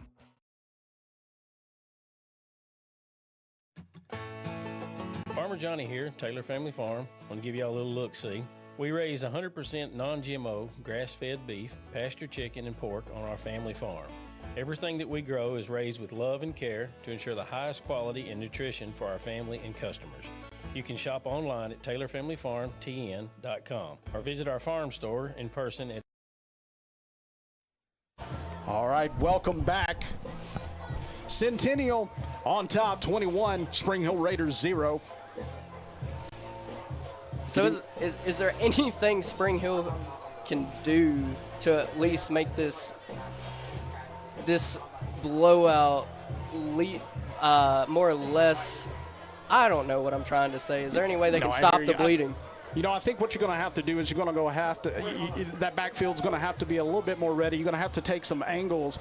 Instead of going to where the ball is, go to where it's going to be, right? Go to the receiver, go to where it's going to be, kind of get in front of the receiver, and I think that's going to help. Now, look, that's tougher than it looks with the speed on this Centennial team. Oh, they're flying to the ball. This Centennial team is looking terrific.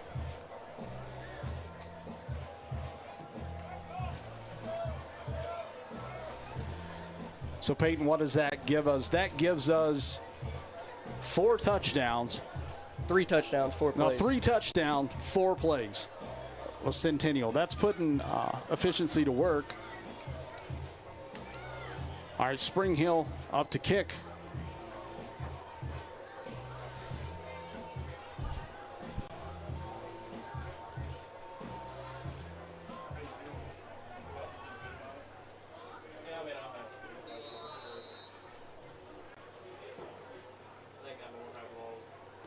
Very nice kick by Kason Deschamps. And that'll bring us to the 30. So Centennial Cougars 21.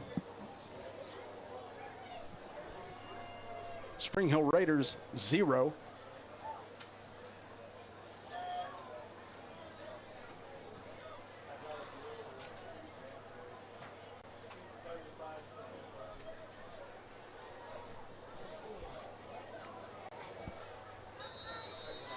All right, we have shotgun formation, Twins right. Ball's on the middle of the field. Only 3 down linemen for Spring Hill. He drops the ball. Looks like we have a fumble. Looks to be recovered by Centennial. Once he realized it was out of his hands, he absolutely went down there to secure that ball. Ball's on the center of the field. We have shotgun formation. Twins right. The snap up their center. It's got some serious pressure. and is being pushed back. About to the 30-yard line.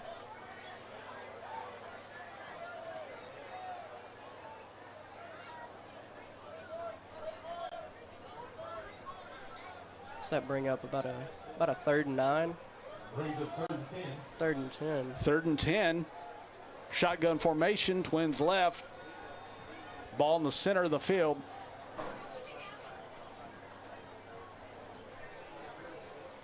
We have motion on the left side. Looks like he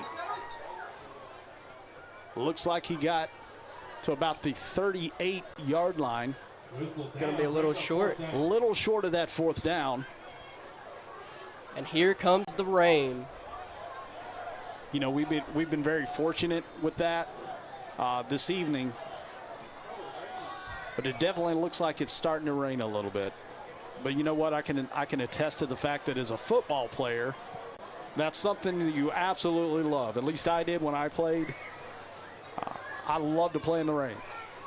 Definitely makes it more interesting. Hey, this is a moral victory here for Spring Hill. They get a stop. They get a stop on defense here. They do get a stop on defense. Centennial for the kick. Is lined up for the kick, or for the punt.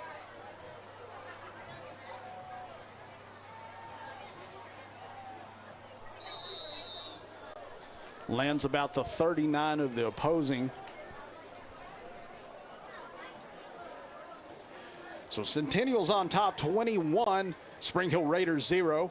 17-21 left to go in the game. That'll bring us to 1st and 10 for the Raiders. And these stands are clearing fast. I don't think anybody was really anticipating the rain. We got a few umbrellas here, but luckily it doesn't look like it's too bad yet. We have a mass exodus. All right, we have shotgun formation. Trips on the right for Spring Hill. We have the snap. He's looking left for the pass, and incomplete to number 5, Jackson Westbeld.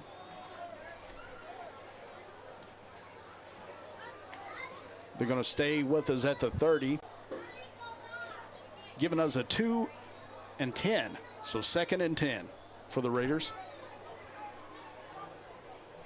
I mean, if they can advance the ball a little bit, get a little confidence, I think that's going to be huge for this Raiders shotgun team. with 4 receivers on the right. Pass is good to the 40, to the 45. Right on the sideline for the Raiders. Brooks. 1st down Raiders. They just 1st down Raiders. It looks like they're going to put it about the 49. Spring Hill 47. 47. 47. So first and 10 for the Raiders. Snap. It's in the air on the right side. It's caught. Great catch there by that receiver, staying focused. You know, that was a tough catch, Peyton. That was a really tough catch for the catch for the 1st down. Takes it to the 30-yard line of the opposing. Pass by Isaac. So Centennial 21, Spring Hill Raiders 0. 15 to go in the game. Trips right. Shotgun formation, and we have a flag on the play. A little pre-snap, probably a little false start. Yes, sir. Well, never like to see pre-snap penalties, but get them out of the way early. Get it tuned up for regular season play. Be ready to rock and roll. Yeah, this is the learning ground, Peyton. This is the learning ground for sure. We're going to take this and draw it up. Let's hope Spring Hill does just that, which I'm sure they're going to do. Rain is falling pretty steady. Shotgun formation, Twins right, ball in the right hash of the field. We have a snap. He's looking to pass on the right side. Ooh. It's completed on the 20-yard line. quarterback was hit as he threw. The composure there. This is very close, Peyton, to the short down. I mean, to the first down. Very short, very short. What do we got? Like a foot? A length of the football? They're going to actually. Thought they were going to bring out the chain, but they're moving it down, so I guess it is a first down. 1st and 10 for the Raiders. Right. Rain coming down really nice and steady. Twins right. Snap. Quarterback to the left. Quarterback keeping it. He's at the 15. Not a quarterback design run there, but Cordell Isaac deciding to keep it and roll left. Picked up Let's see if we can get. We'll see if we can get into that end zone. Is what they're thinking. So shotgun formation, trips right, rolling right, and he's sacked. It's a fumble. Looks like it's recovered by Spring Hill with a loss. Once again, snap happens, and then quarterback has no time to throw, no time to do whatsoever, no time to do anything. He's running for his life back there. We'll see. That's going to bring up 3rd down and about 12 to 13. Snap, shotgun formation, pass to the left. Pass is complete Caught by Bunch. to the 17-yard line. Short down the play. Brings up. That'll bring up 4th down and 8 for the Raiders. Keep the offense out there. I like the call there by Coach Martin. Ball on the left side hash of the field. Shotgun formation.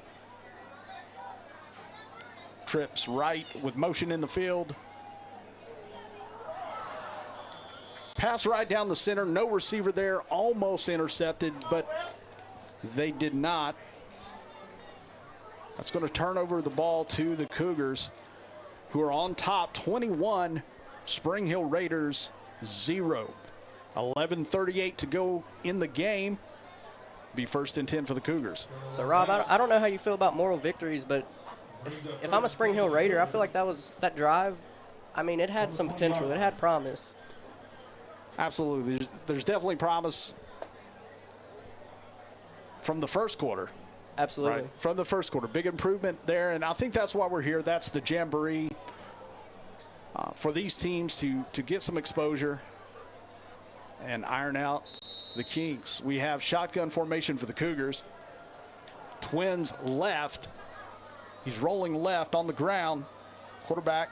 And it looks like the 24-yard line, just inside the 25. It'll be 2nd down and 5 or 6. 2nd down and 6.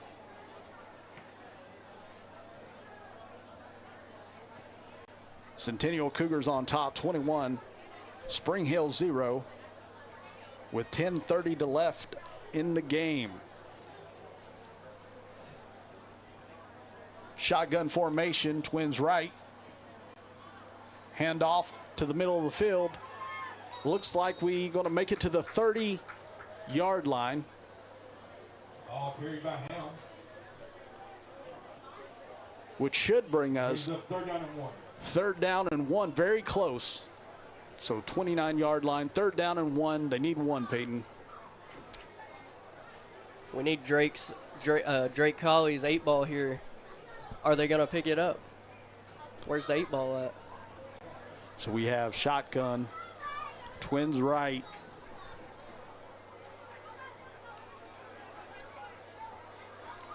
Rolls to the left on the ground and looks like he's going to get possibly the 1st down. We'll wait and see for the official call. They're moving the chains. Yeah, first and 10. So 1st down for the Cougars. Cougars on top, 21. Spring Hill Raiders 0. 9:23 left in the game. The rain has slowed down, although still steady it is slowed down in comparison to before.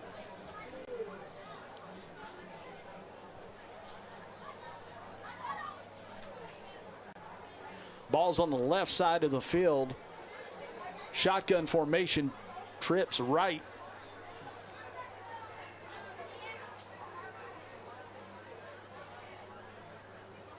Here's the snap. Hand off to the running back down the center. Made it to the 40. 40-yard line. This offensive line, this Centennial offensive line is getting a great push there. Looks like 39-yard line. So 2nd and 1. Shotgun. Trips right.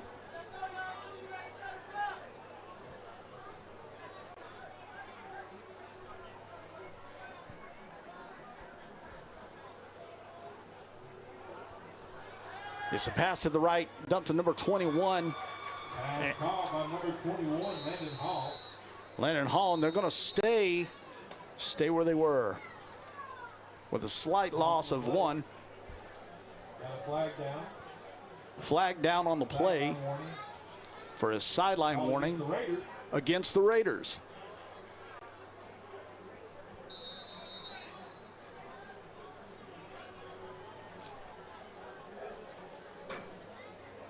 Centennial's just hanging out, getting the play called. 3rd and very manageable. I say they just run it up the middle there, pick it up. Ball in the just to the right of the center of the field. Shotgun formation, Twins left. Running back up the center for Centennial. Made it to about the 47, which will be a first down for the Cougars. Cougars remain on top, 21. Spring Hill Raiders 0. 6:57 left in the game. It's hasn't been the prettiest game for Spring Hill, but I mean, we have a snap. He's looking right for the pass. Pass incomplete. Great coverage there by number That'll 21. bring us 2 and 10 for the Cougars. Brings up 2nd down and 10. 2 and 10 for the Cougars. Cougars up 21, Spring Hill 0, 6:28 in the game. We have shotgun formation, Twins left.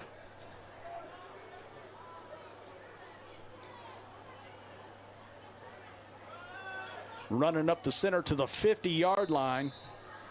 Run by McKenzie.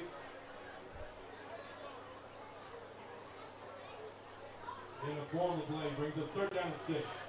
We have 3rd down and 6 for the Cougars.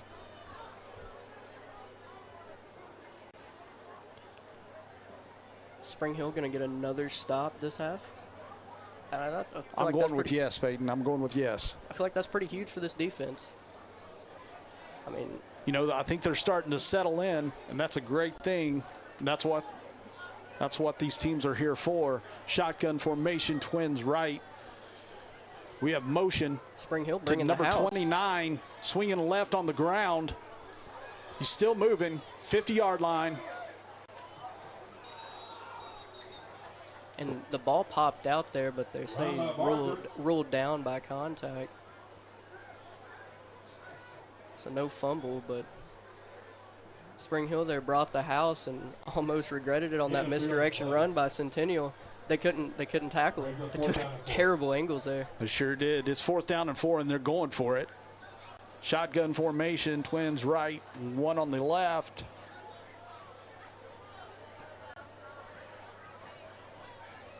Hand off to the running back. It's going to be close there, Rob. Very close. That brings us very close to the first down. Doesn't look like they're going to make it, Peyton. They're going to turn the ball over on downs. Yes. Turn it over on the round, so the Raiders are going to get the ball, 1st and 10. Centennial's on top, 21. Spring Hill Raiders 0. 4:23 left in the game. It'll be 1st and 10 for the Cougars. The Raiders. 1st and 10 for the Raiders. So we have shotgun formation, trips right. Ball in the center of the field.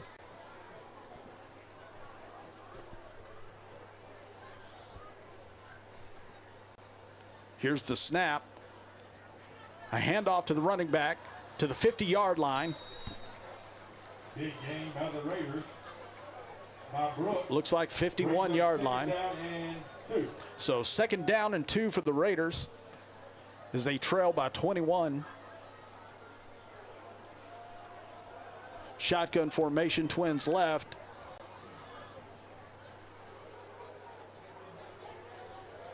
On the 49-yard line. Here's the snap. He gets the pass off. It is a complete pass to the 45-yard line. Complete pass to Connor East. Connor is a senior at Spring Hill High School. 1st down, Raiders. 1st down, 1st and 10. 3 minutes left in the game. Spring Hill Raiders trail by 21. We have shotgun trips right. Quarterback's going to keep it. Yeah, by Isaac. Gain of 4 on the play, With brings up 2nd down and 6. Gain of 4 on the play brings up 2nd down and about 6. 2nd down and 6 for the Raiders.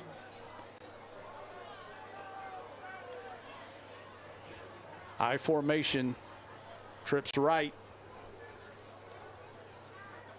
Pass to the running back. He's at 40. Breaks the tackle. He's still going. 30 and is out of bounds. That'll bring a 1st down for the Raiders. Love to see the fight from the Raiders. Down 21. They're still fighting. That'll put them just on the inside of the 30 on the looks like the 29-yard line. 1st and 10 for the Raiders. Shotgun formation. Twins left. Looks like we have a false start. No, encroachment. Encroachment on Centennial. Centennial leads 21, Spring Hill Raiders 0. A minute 25 left in the game. Let's see if they can pull this off, Peyton. We've got about 1st down and 5 to go here.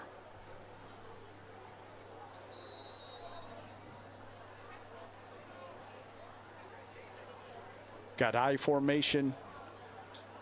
Twins right. Pass to the right, and he overthrows. Pass incomplete. Brings up 2nd down and 5. So 2nd down and 5 here for the Raiders with 55 seconds left to go in the game.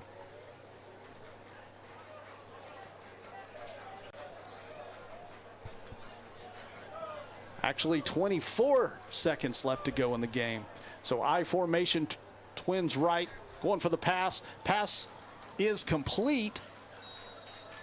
Just inside the 15-yard line for Spring Hill Raiders.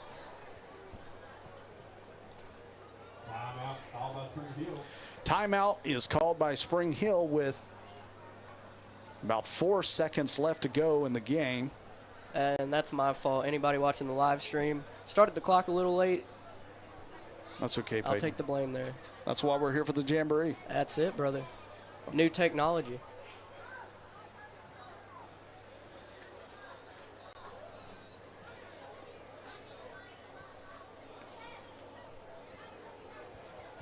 So we'll see one more play here from Spring Hill. We'll see if Spring Hill can pull it off. Put the ball in the end zone at least. See what Coach Martin draws up here.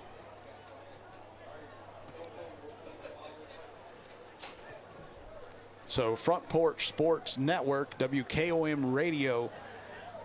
They've got some wonderful new cameras and equipment out here. Very fortunate to have this. Looks like we have shotgun formation, Twins left. Ball in the center of the field. Here's the snap. Rolling left for a pass. keeps the ball, and he is sacked just inside the 20. He took a shot there, and he's down. He did. So that's going to complete our game. Centennial Cougars 21, Spring Hill Raiders 0. Thank you for tuning in. And we got this Central game up next in this quadruple header. Absolutely. And then Mount Pleasant will play after. Central and then Mount Pleasant. Yes, sir. Thank you. Have a wonderful evening and good night.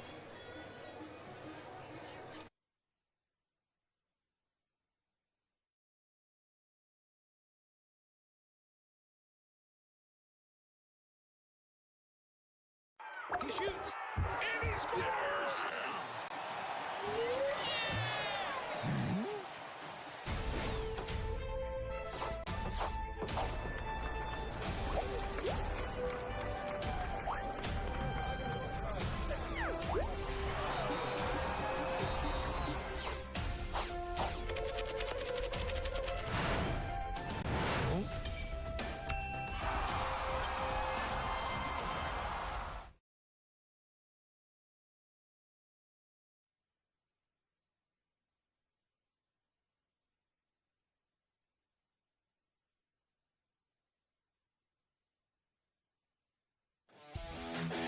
This is Coach Tredaris Goff from Columbia Central High School football. You are listening to 101.7 WKOM in Columbia, Tennessee.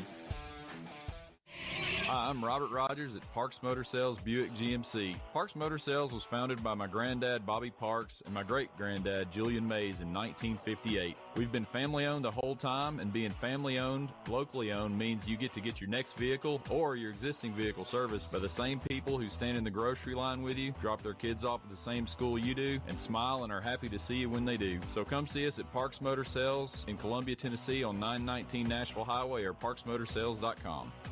Are you thinking about a new fence? Maybe you need a pole barn. Then you should give Sands Fence Company a call. That's 931-309-1644. Will Sands has built his business based on the principles of honesty, quality, and integrity. Sands Fence Company has been in business for over 20 years, providing the community with farm, residential, and commercial fencing, as well as pole barns and buildings. Call today for a free estimate. Sands Fence Company, 931-309-1644. 931-309-1644. Hi, I'm Steve, the Garbage Man. Are you new to Murray County? We want to welcome you and your family. We are a local residential garbage service, and we want to be your garbage man. We've been around for over 30 years, so we have a reputation. Check us out at garbagemaninc.com or call Mike at 931-540-0919. You could also ask your neighbor. 931-540-0919.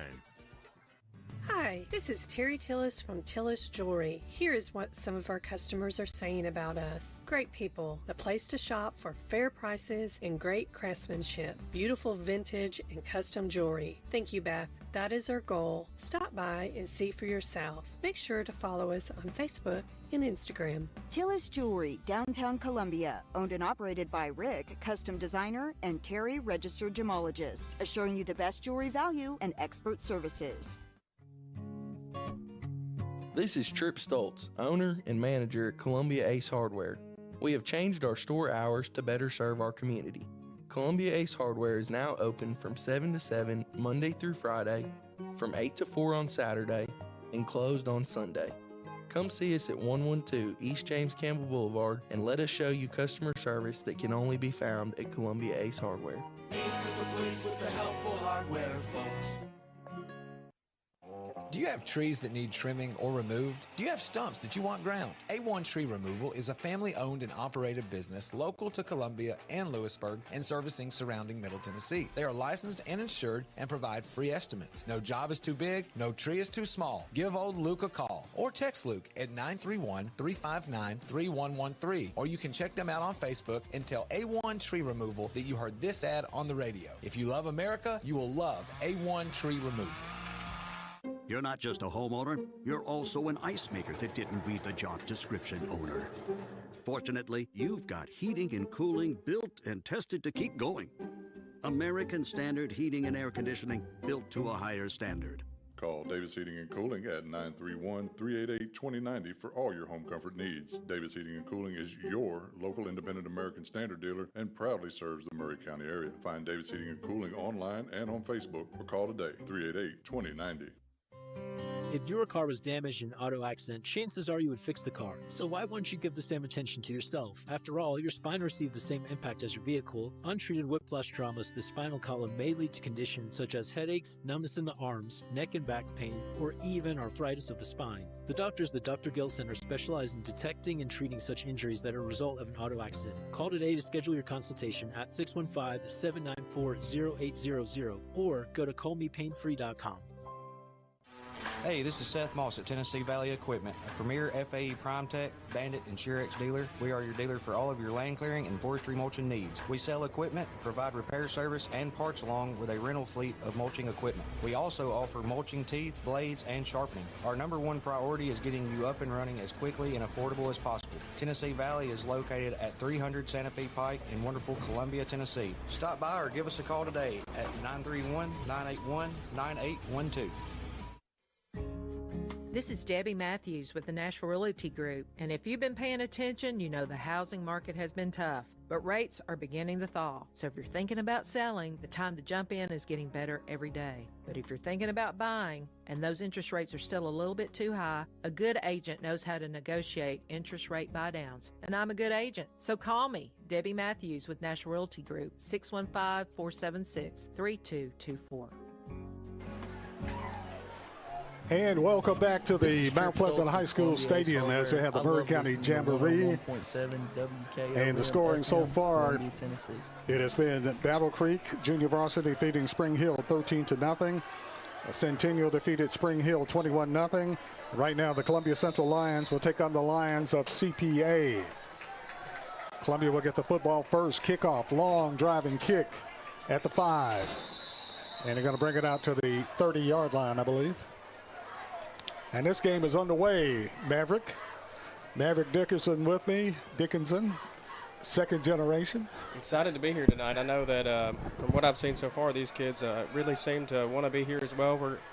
Both teams tonight are really looking forward to it. We're excited. I know when you get into jamborees here, a lot of teams want to shake the rust off. And at the end of each game, each coach here is going to sit there and say, hey, this is what we need to do better. This is what we don't need to do better. And I actually can't wait for tonight. Exactly. Quarterback for Columbia Central is Burton Moore. Running back is Justice Haggard. Play action. Moore in backfield. Quarterback keeper runs it to the right side, gets it up to the 25, and back across the 30-yard line to the line of scrimmage. Maybe picked up a yard on the play. Quarterback run that time. I don't know if it was by design or by necessity. Going to bring up second down and long for Columbia. Of course, playing 20-minute halves with a running clock. And Columbia Lions, they put the ball back at the line of scrimmage. No gain on the play by the quarterback, Burton Moore. One thing I'd like to see tonight from Columbia, and actually all the teams that have played, is just a sense of hustle tonight. Get to that line of scrimmage and get something ready to go with that only being 20 minutes playing. Exactly. Got to score first and score often. Hand off to the back. Breaks his way to the 30, to the 35, to the 40, to the 45, up the midfield and drug down the freshman, Jamari Brown. Brown, a freshman, 5'10", 175, breaks it out to near midfield. They said he went down at about the 48-yard line. 1st and 10, Lions. When Brown sees space, he absolutely takes every bit of advantage of it. I've got to coach him since he was a 7th grader over there at Whitthorne Middle School, and anytime he sees Greenfield, it is a problem for the defense. And you can tell he's special when he gets the ball. He's got something special. Lions, shotgun offense. Send a man in motion. Pitch to the back. Jet sweep. Fighting his way to midfield and knocked down and knocked back at that point for Columbia. And carrying the football that time for the Lions was KJ Frierson, 6'2", 150-pound senior for Columbia Central. Got to bring up second down for Columbia. They spot the football at midfield. Actually, second down and about almost 10. Pitch to the back, running to the left side, too tall and incomplete. Tried to get it to Jamboree Brown. Would have had some opening on the left side, but Brings up 3rd down and 9. pass was too tall. Going to bring up 3rd down 9 for Columbia Central Lions. And get used to hearing the name Jamboree Brown, because he's going to be a big part of this season. Exactly. Columbia Central, coached by Tredarius Goff in his 2nd year as head coach for the Lions. Burton Moore is your quarterback. 6'1", 195, a junior. Pass across the middle, complete. Fights his way up to the 46-yard line. Pickup of about 4 on the play. Cam Bridges with the catch. Bridges, a 6-foot, 160-pound sophomore. Bringing up a big 3rd down for Columbia right now. 3rd down for the Lions of Columbia Central. Christ Presbyterian, also the Lions, CPA. Columbia sent twin receivers to the right side, twin receivers to the left side.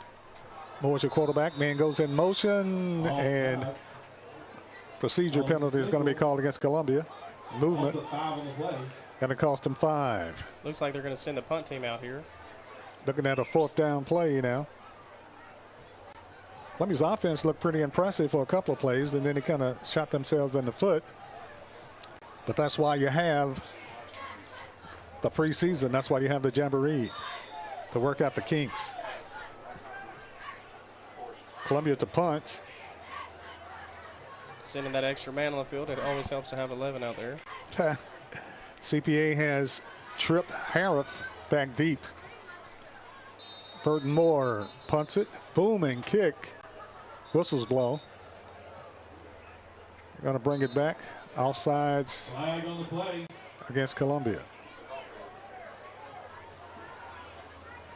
And cost them 5 more yards. Like you said, working the kinks out tonight. You're going to see this. We've actually seen this all night long here. But at the end of the night, both coaches are going to have notepads full of things to work on.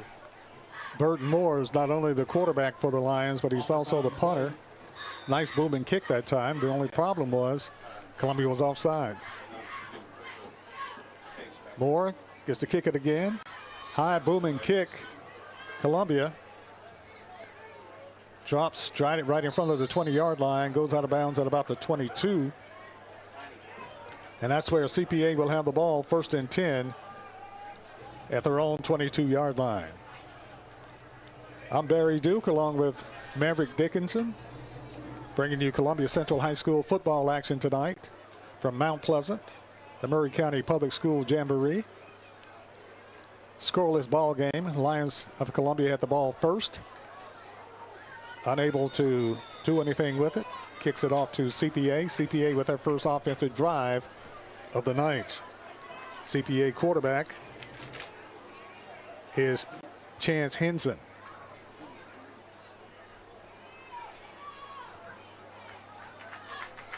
Hand off to the back. Got back to the line of scrimmage. Big tackle that time by Columbia. Short gain on the play. And making the tackle for Columbia, Caden Allred. Hudson Chance is the quarterback for CPA. Bring up 2nd down and 9 here. Chance, your quarterback. Shotgun. Single back in the backfield. Wide receiver left and right for CPA. Long booming pass downfield. Wide receiver falls down, goes incomplete. Wide receiver down at about the 37-yard line. Not sure what happened, but Looked like he incidental trip on himself right there. Coverage looked pretty clear and good. I tell you what, Hudson Chance can throw the football. A beautiful pass. Just overthrew everybody on that pass. Going to bring up 3rd down and long. 3rd down and 9 for the Lions of CPA. Gold helmets, white jerseys, white pants. blue numerals. Columbia all purple. Chance. Single back in the backfield. That man goes in motion to the left side. Hand off to the motion man, trying to turn the corner. Breaks a tackle and knocked down just shy of the 35-yard line. Not enough for the first down. And it's going to bring up 4th down for CPA. Great tackle that time by Columbia, containing the right side. 4th down, and CPA will be punting the football away. Jack Van Orman will be punting for CPA. Back deep for Columbia, Jamboree Brown. You know, a big part of me tonight wishes that the punts were actually live, because I've had to experience Jamboree Brown take them back all the time back in middle school. Brown makes essentially what is a fair catch, as they will be spotting the ball on the 30 either way. But you're right, a dangerous punt returner, and he shows that flash of athleticism that is very important. Brown comes out of the ball game. Into the game for Columbia is Honey Stone. We used to give him the nickname Honey back in middle school. He is also one of those electric runners that you've seen from Jamboree Brown. And he's only a freshman also. Talented freshman squad. Hand off to Honey. Honey breaks the line of scrimmage, gets it up to about the 32 and hammered down on the play. Quarterback now for Columbia is Daniel Booker. Booker's a 6', 175-pound sophomore, quarterbacking for the Lions. Columbia has a lot of skilled people on the team and just trying to beef it up front in the trenches. I also love the fact that there's a bunch of young names that we're sitting here calling out, and that's a good look for us in the near future. A lot of freshmen and sophomores so far tonight for Columbia. Columbia trips left side. Booker, pass, complete. Receiver giving ground and at the 35, and forward progress is going to mark him probably just across the 35. Not nearly enough for the first down. And it's going to bring up 3rd down. They mark his forward progress at about the Columbia 35-yard line. And Columbia's looking at 3rd and 5. Daniel Booker's your quarterback for the Lions. Lions, purple helmets, purple jerseys, purple pants, white numerals. Columbia sends trips to the left side, man in motion, shotgun. Booker, quarterback, settling his team down. Play action, quarterback Booker, keeper, fights his way close to the first down, depends on the marking. I believe he has a first down, Daniel Booker. Daniel Booker is quick. I do believe that they're going to move the chains here and going to go first down. 1st and 10 for the Lions, quarterback keeper Daniel Booker. Spot the ball just across the 41-yard line. 1st and 10 Lions. Lions bring Brown back into the ball game. The good thing about a Jamboree is you get to work on all your basic things. You don't want to show too much once you got in your playbook, but it gives you a good opportunity to see these kids' lives and give these kids an opportunity to hit somebody other than their teammates. KJ Froston, wide receiver to the left side, tight end to the right. Single back in the backfield. Hand off, back, fighting his cross for about 5, bangs his way for 2 more, and about 6 or 7 yard pickup that time by Columbia. And that is Jamboree Brown, good looking running back for Columbia, only a freshman.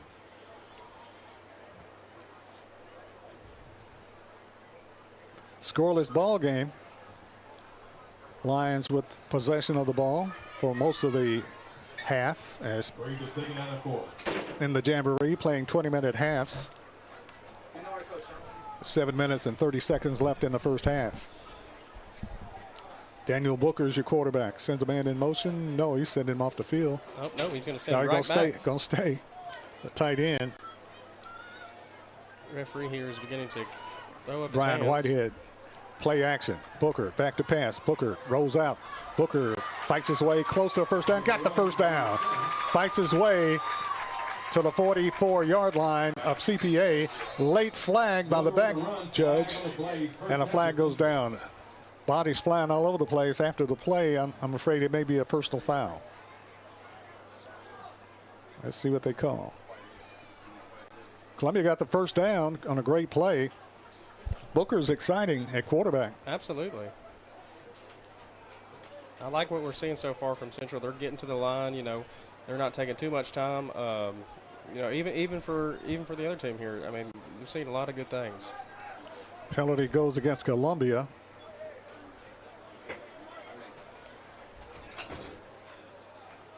It appears it was after the play. Let's see if they get in the first down and penalize tack yards on it. Oh, it's a big one. They march him back to the Columbia 41-yard line. Columbia had the ball on the run at about the 44, and then go back to the Columbia 41-yard line. First down. They do get the first down, but they're penalized. It's going to be first and very long on the play.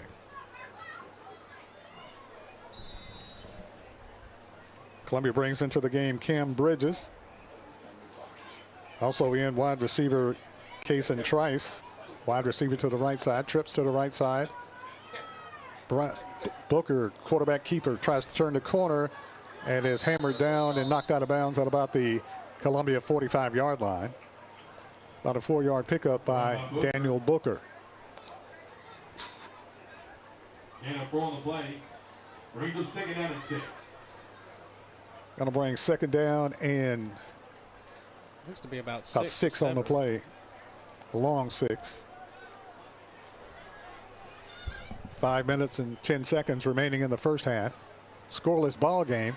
Columbia Central Lions moving the ball. Wide receivers, right side. Powers, Tice. Booker back in the pocket to pass. Booker's going to run. Booker get back to the line of scrimmage. Booker fights. He skips. Gets the first down. Fights it to midfield. Down to the 45 and knocked down at about the 44-yard line. Daniel Booker. What a play. What a play by Daniel Booker. Nice run on the quarterback keeper.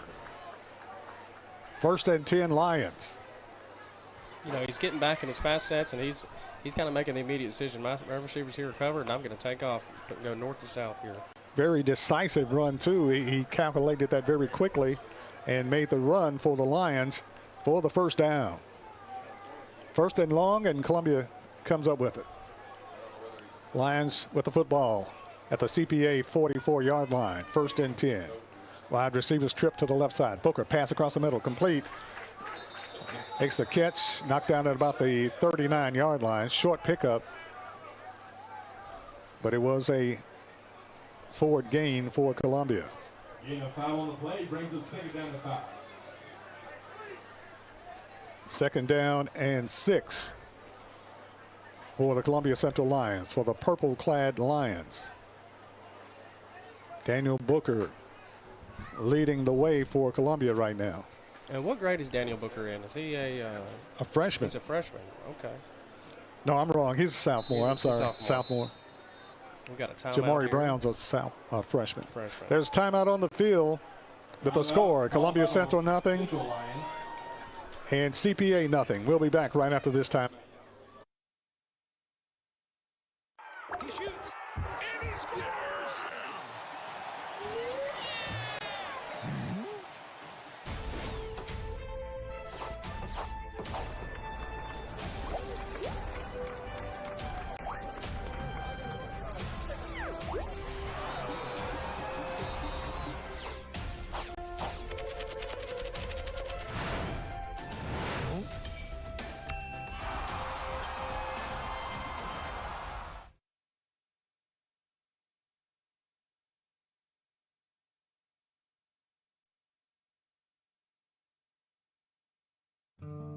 Hi, I'm Matt Perales, manager of Murray County Equipment. We help you with all your agriculture and construction equipment needs. We carry a full line of New Holland tractors from compacts to high horsepower.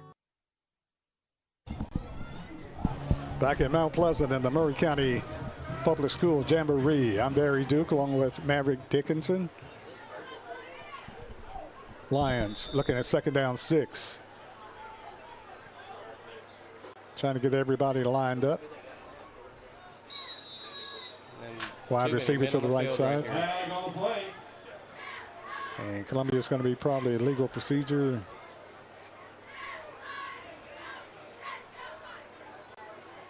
As a coach, that'll make you pretty mad. You know, you got a timeout and you try to get something drawn up here, and you got your guys not wanting to line up. And it was the skill people trying to figure out where to go. Daniel Booker, sophomore, your quarterback. Hand off Brown. Brown gets some blocking up front. Brown at the 40, the 35, the 30, and knocked down near the 30-yard line. Jamboree Brown. I'm telling you, he is a problem. Anytime he sees that open grass, he can sit there and make the moves and knows which way to go. He does, and he gets there quickly. He is what they call it. We like to say he has natural football instincts. Exactly. And you can tell it. Anytime he touches the ball, he knows where to go. They're going to mark him at about the 29, actually the 31-yard line.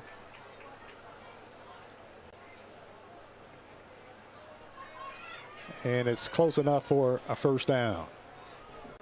First and 10, Columbia. Your fullback is Brian Whitehead. Brown, your tailback. Quarterback, Daniel Booker in the shotgun. Handoff. Brown breaks a tackle, tries to get outside. Brown trying to turn the corner and knocked down at about just across the 30-yard line. Short pickup, about a yard gain on the play for Columbia. Brown is very elusive, and I wouldn't be surprised if he broke one tonight.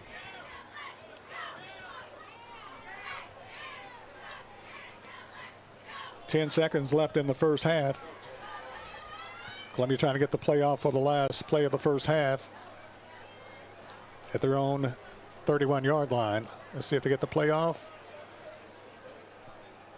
I believe our clock is a little bit off compared to what theirs was. Booker rolls out. Booker with the pass. Receiver falls down, makes a catch anyway for a gain of about 4. Got to bring up second down. All down for a short game. Range of 37. Spot the football at the 28-yard line. Third down and about 6.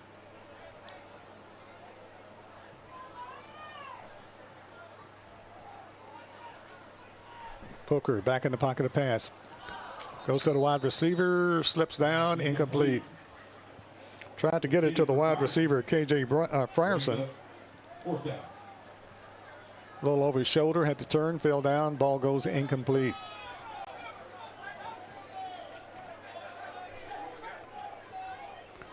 Columbia brings into the game Castile Cole. Cole Castile.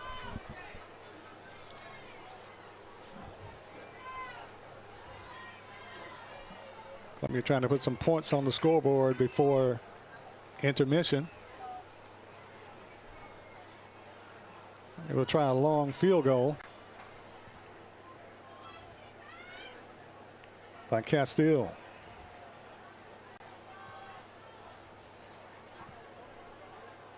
Check that. That's Luis Gonzalez. Gonzalez with the kick is low. It's straight enough. It's almost long enough, but it veers off to the left, and it's no good. Gonzalez didn't quite get all his foot in it.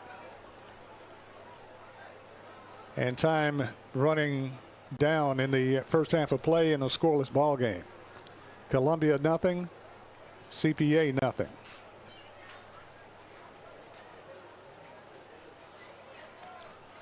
And CPA will get the football.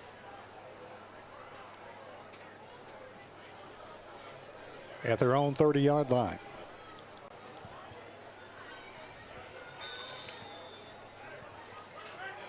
Hudson Chance is the quarterback. Hands off to the back, breaks his way for about 4. Actually about.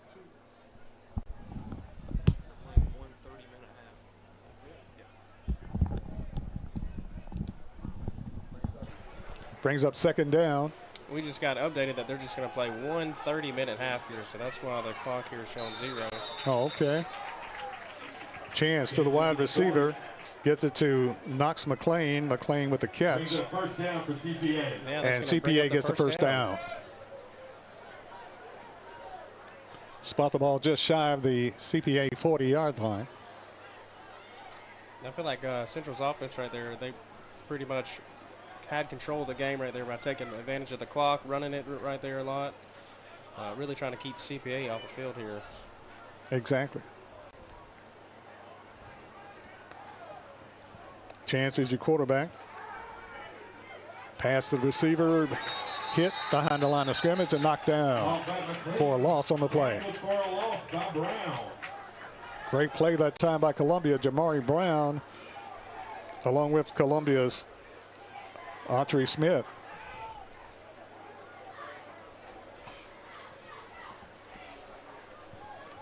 Always like to give the guys credit up front, trying to get their numbers for Columbia. Liam Titus, along with Giovanni McLean. Quarterback back in the pocket to pass. Chance to the wide receiver. Hit and knocked out of bounds. And making the play for Columbia. Brown and Columbia's Smith making a hit. Also up front for Columbia.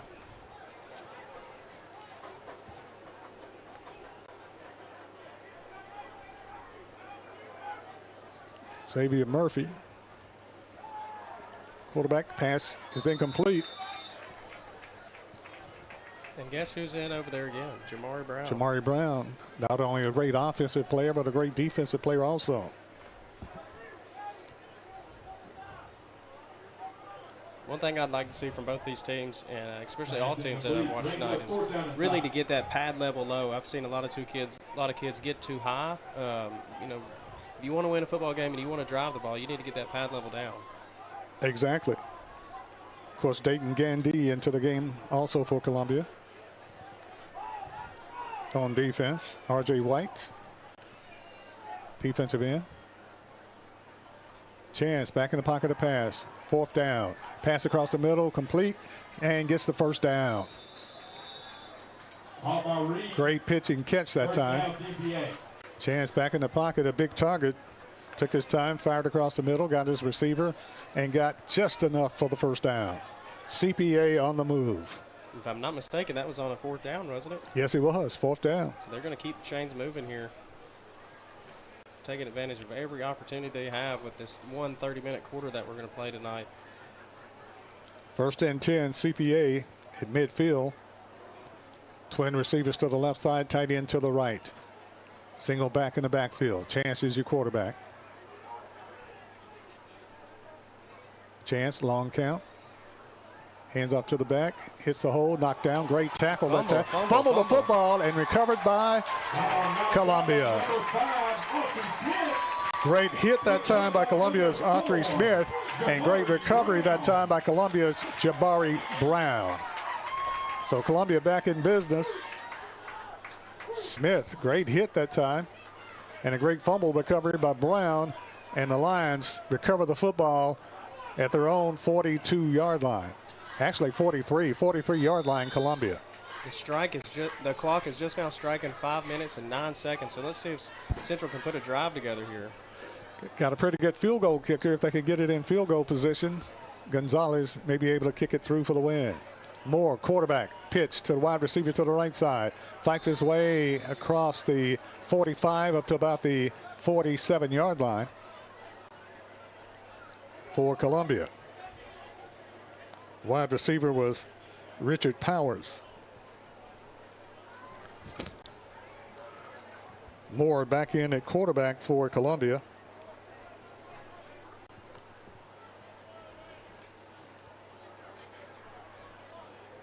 Spot the football at about the 47 for Columbia.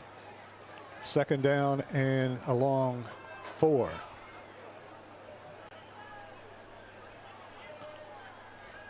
Quarterback back in the pocket to pass, across the middle, making the catch, midfield, 45, fighting his way just across the mid 45 at about the CPA 44.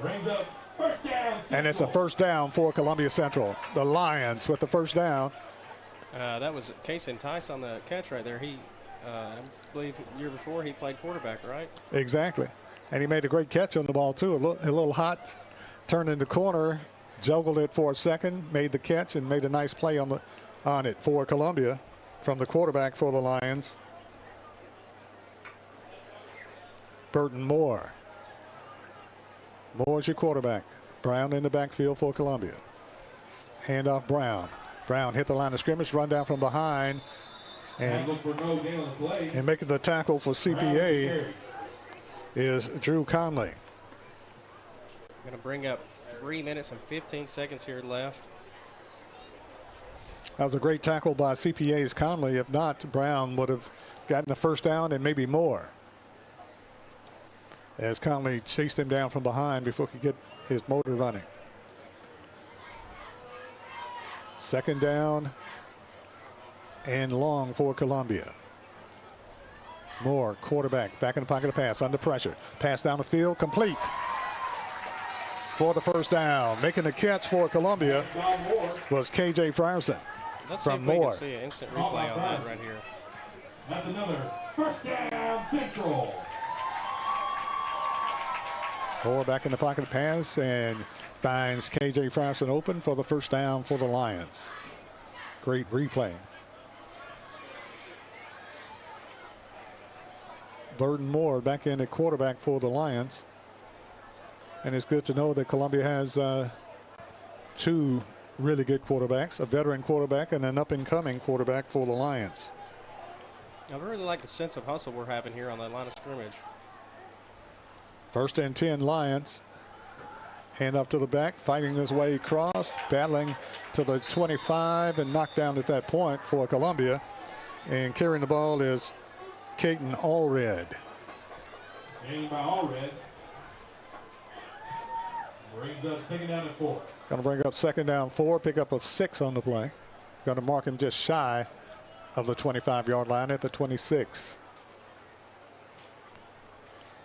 Columbia really, really quick moving offense too. Trips to the right side, single back in the backfield. Moore's your quarterback, back in the pocket of pass, under pressure. Pass is complete to the wide receiver, KJ Frierson. And Frierson has enough for the first down at about the 11-yard line. Checked at the 15-yard line, 16. They're going to mark him at the 16-yard line. First and 10 Lions. Great quick pass that time by Columbia. Moore to Frierson. Coming out for Columbia is Allred. Back into the game for Columbia Clock just struck 1 minute. is Daniel Booker. So Columbia has two quarterbacks in there.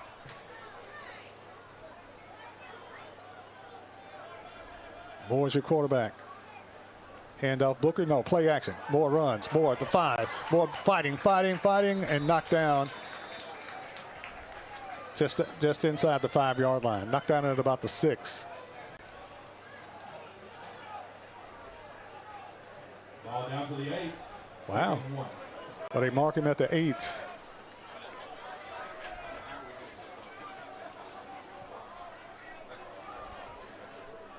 Pass into the end zone, incomplete. Tried to get it to a streaking Frierson, didn't quite get there, incomplete. Going to bring up 3rd and goal.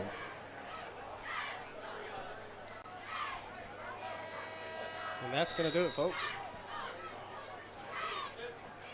Columbia's not going to call. I guess you can't call a timeout to get the field goal.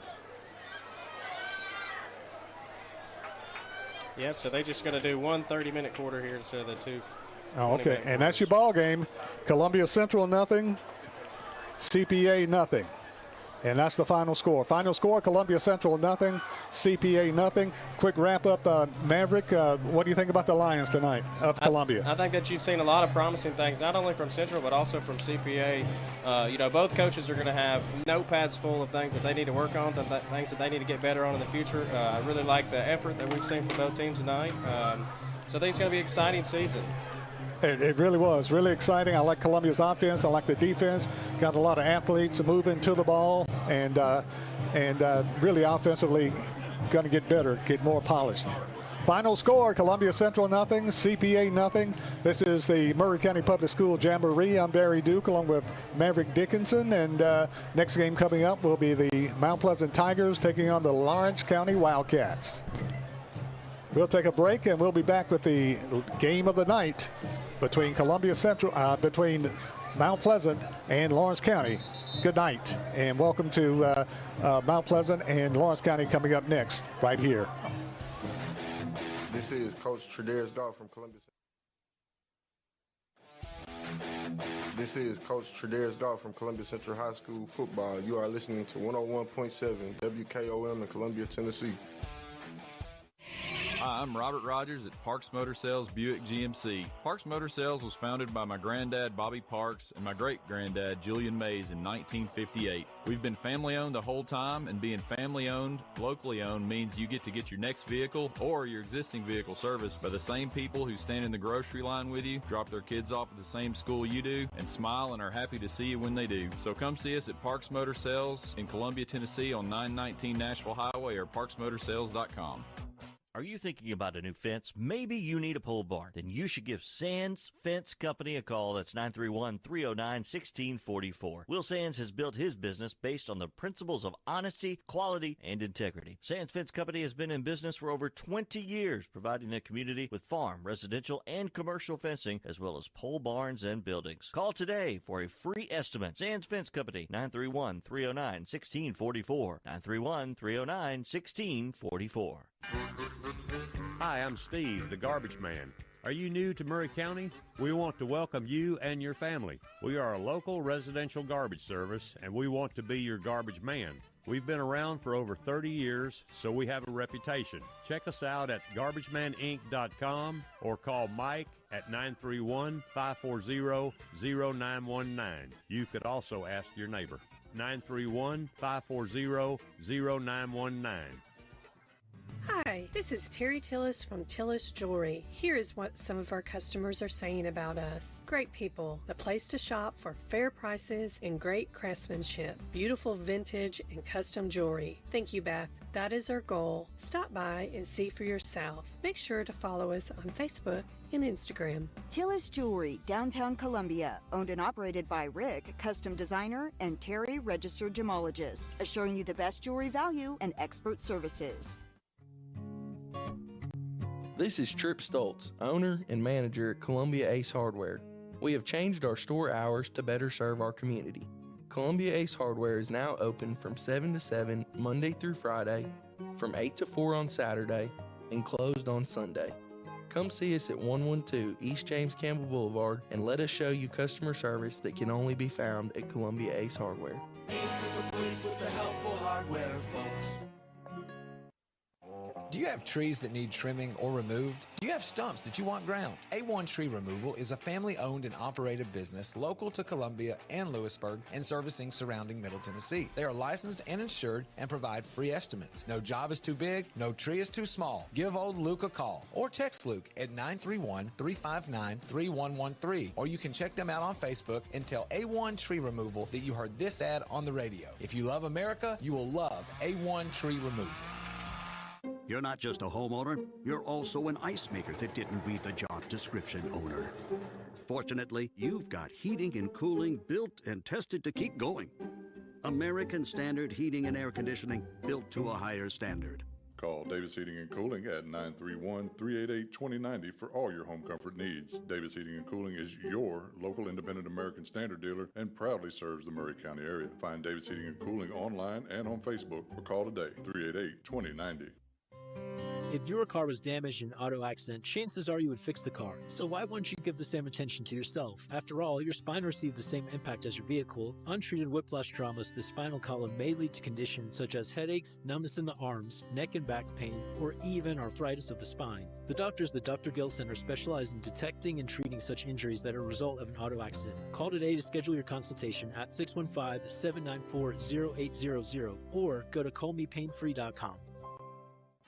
Hey, this is Seth Moss at Tennessee Valley Equipment, a premier FAE PrimeTech, Bandit, and Surex dealer. We are your dealer for all of your land clearing and forestry mulching needs. We sell equipment, provide repair service, and parts along with a rental fleet of mulching equipment. We also offer mulching teeth, blades, and sharpening. Our number one priority is getting you up and running as quickly and affordable as possible. Tennessee Valley is located at 300 Santa Fe Pike in wonderful Columbia, Tennessee. Stop by or give us a call today at 931-981-9812.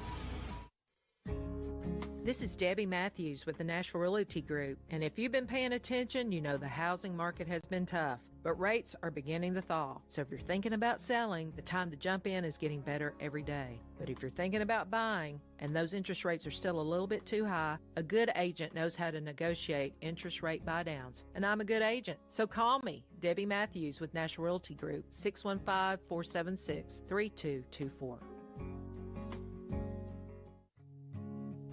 This is Trip Stoltz with Columbia Ace Hardware. I love listening to 101.7 WKOM FM, Columbia, Tennessee.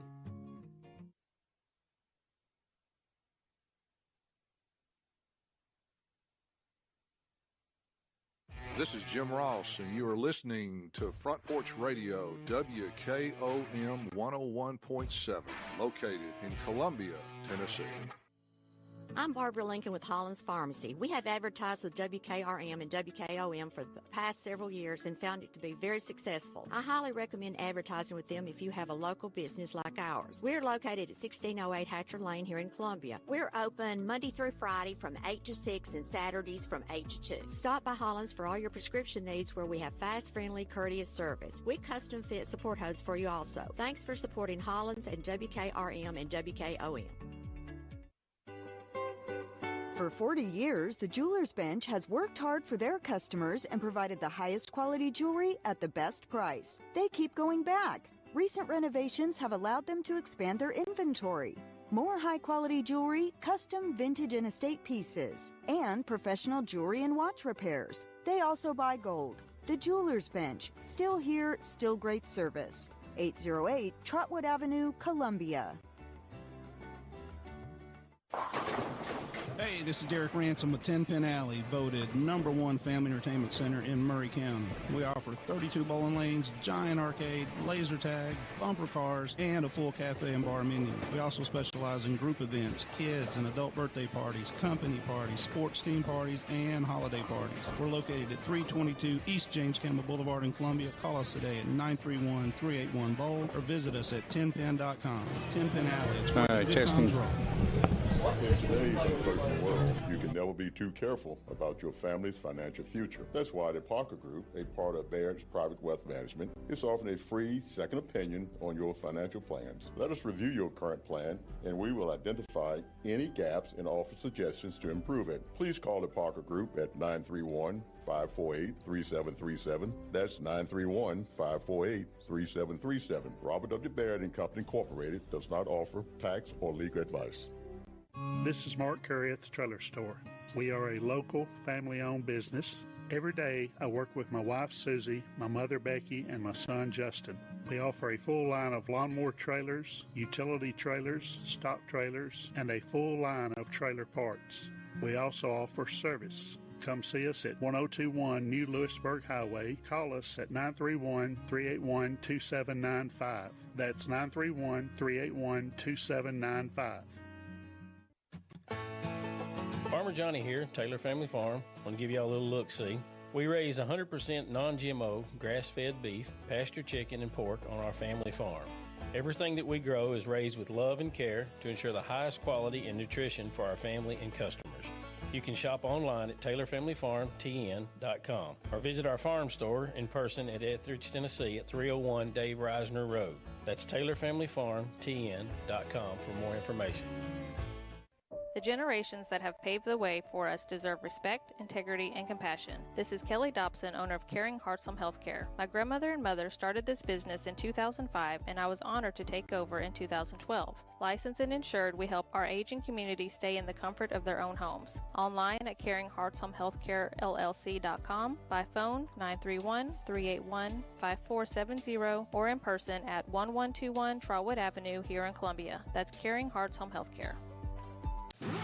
This is Trey Adcock with Dixie Equipment Sales and Rental. We sell ASV and Wacker Neuson equipment. We also rent a wide variety of compact equipment in the Middle Tennessee area. Come see us. We are located in Columbia, Tennessee at 200 East 16th Street. You can call us at 615-969-0118 or visit our website at www.dixiediesel.com. We have been in business for over 42 years, and we would love to help you turn your project into reality. This is Coach Devin Simler from Columbia Central Baseball. You are listening to 101.7 WKOM in Columbia, Tennessee. And good evening, ladies and gentlemen. Welcome back to Mount Pleasant High School here in Mount Pleasant, Tennessee. We are getting ready to start the fourth game tonight of the Maury County High School Jamboree. This is Mike Lyle with Seth Campbell tonight, bringing you the game between Mount Pleasant and Lawrence County. And getting ready to get started here pretty shortly. Seth, always an exciting time. The first night playing somebody else. They've had a couple of scrimmages against other teams, but most of the time they've been beating on each other, and now they get to go beat on somebody else for a little while. Oh yeah, Coach Mike, you can feel it in the air tonight. It's football time in Tennessee, to borrow a phrase. I mean, it's beautiful out. We got Mount Pleasant ready to go against Lawrence County, and it's just that aura of Friday night lights, and we got it here in Mount Pleasant tonight. Beautiful new turf field. Let's roll. Yeah, this is as close as a high school team will ever get to a preseason game. And so there's going to be some there's going to be some subs coming in and out a lot. There's going to be some coaches trying some things they probably wouldn't try otherwise. Mount Pleasant will be in the red. They'll be going left to right on your screen. Lawrence County in all white. With white helmets with the dark blue trim, or purple trim, excuse me. And number 20 will be teeing it up for Lawrence County. That is the kick. Man, they got this roster really small. Justin Hughes. And we got JP Easterling receiving for the Mount Pleasant Tigers. For Mount Pleasant. Now, kicking game in Jamboree is a little. They go through the kicking game, but it is what we call a dead kicking game. Once the ball is caught, then the play is dead, but it lets the coaches kind of see at the beginning where their lanes are and if they're covering their lanes and stuff like that. So, setting up your special teams for the regular season that starts next week. And here we go. And kickoff is a kick over to the right corner and it's going to roll into the end zone for a touchback. And so Mount Pleasant will begin their offensive series at the 20-yard line. Kickoff ball 30. And I was not able to get the starting line. Who'd you have at quarterback? We have number 7, John Michael Wright, there we go, starting for quarterback for the Mount Pleasant Tigers this evening. And he's wearing a white jersey. I don't know if that's going to be a special designation, and the other teams haven't been doing that. We'll see how that's handled. 2 receivers right, 1 receiver left. With a slot, jet motion, it's a little pitch forward to the left, and he gets about 2 yards on the run right there for Mount Pleasant.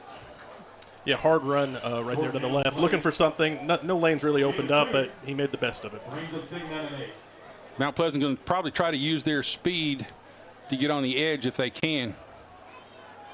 All right, 2 receivers to the right, a tight slot to the left. Halfback is to the right of the quarterback. Straight drop back pass. Looks, sees somebody downfield. Number 4. Looking for number 4. JP Easterling on a deep pass. A little bit behind him. Good play there by the defense to knock it down. And he got pressured in the pocket there, and he had to step up. Replay. We did our replay quite quick enough here. So let's take another look at that real quick while they're coming back down. Okay, just a little late hitting the button that time. We're going to have to get a little bit. This is a preseason game for us too. Hey, so. Yeah, we're learning. We're learning. John Michael Wright had to step up in the pocket. Okay, he got pressured. Okay, excuse me. 3rd and 8,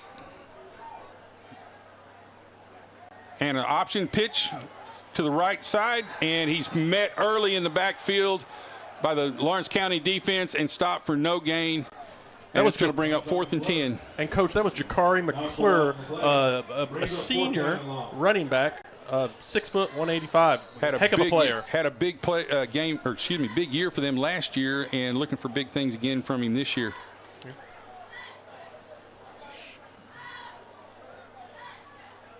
Mount Pleasant uses what's called the chorus style punt formation here. 2 wide receivers, 5 down linemen, and the 3 upbacks in front of the punter. And they got big Connor Scherer in the middle to protect the punter. Shank punt a little bit to the right. It's going to get a Mount Pleasant roll out to the 45. And they will down it right there at the 45, at the Mount Pleasant 45. So Lawrence County will take over at that point on their offense. Mount Pleasant will go to defense. Haven't had a chance to watch them practice this year so far, so I'm not real sure what kind of defense they're going to run. But they're excited about this. Big Connor Scherer is going to anchor the line. Looks like it's going to be at nose guard, so it's going to be an odd front defense. Big Connor weighs in at about 400 pounds. I mean, he's a big boy. But he moves well. He moves well for a guy that size. Hand off to the right side. Met for about a 2-yard gain by the outside linebacker. It's number 1, Jaden McClure. Brings up 2nd and 8 for Lawrence County. 2 receivers to the left, tight slot to the right. Running back to the left of the quarterback. Hand up the middle. Great play right there coming off the edge. And they pulled him down. Number 20, Jakari McClure makes a huge play in the backfield, brings him down. I think the runner thought he landed on Jakari and kept on running. They had a slow whistle, but they called him down back where Jakari made the play. So now it's 3rd and 8. And notice, Coach Mike, that the Lawrence County quarterback has a different color jersey on as well. So there must be an agreement between the coaches there to kind of protect their quarterbacks. Roll out to the right. He's got to pass out the flat. Made a play right there. He's hit at the line of scrimmage, shakes it off, and gets about another 2 yards. So that brings up 4th down and 5 for Lawrence County on the Mount Pleasant 38-yard line. And they're going to stay in and run. Going to go for it here on 4th down. They're in that no man's land. It's too short to punt and too long for a field goal. So they're going to set defense, see what's going on. Call it. Maybe they may even try to draw Mount Pleasant. Right here's where you, as a coach, you try to tell them, watch the ball, watch the ball. And they snap, set, throws over to the right side, and it's too high. Incomplete. Incomplete pass. And Mount Pleasant will take over on downs on their own 38-yard line.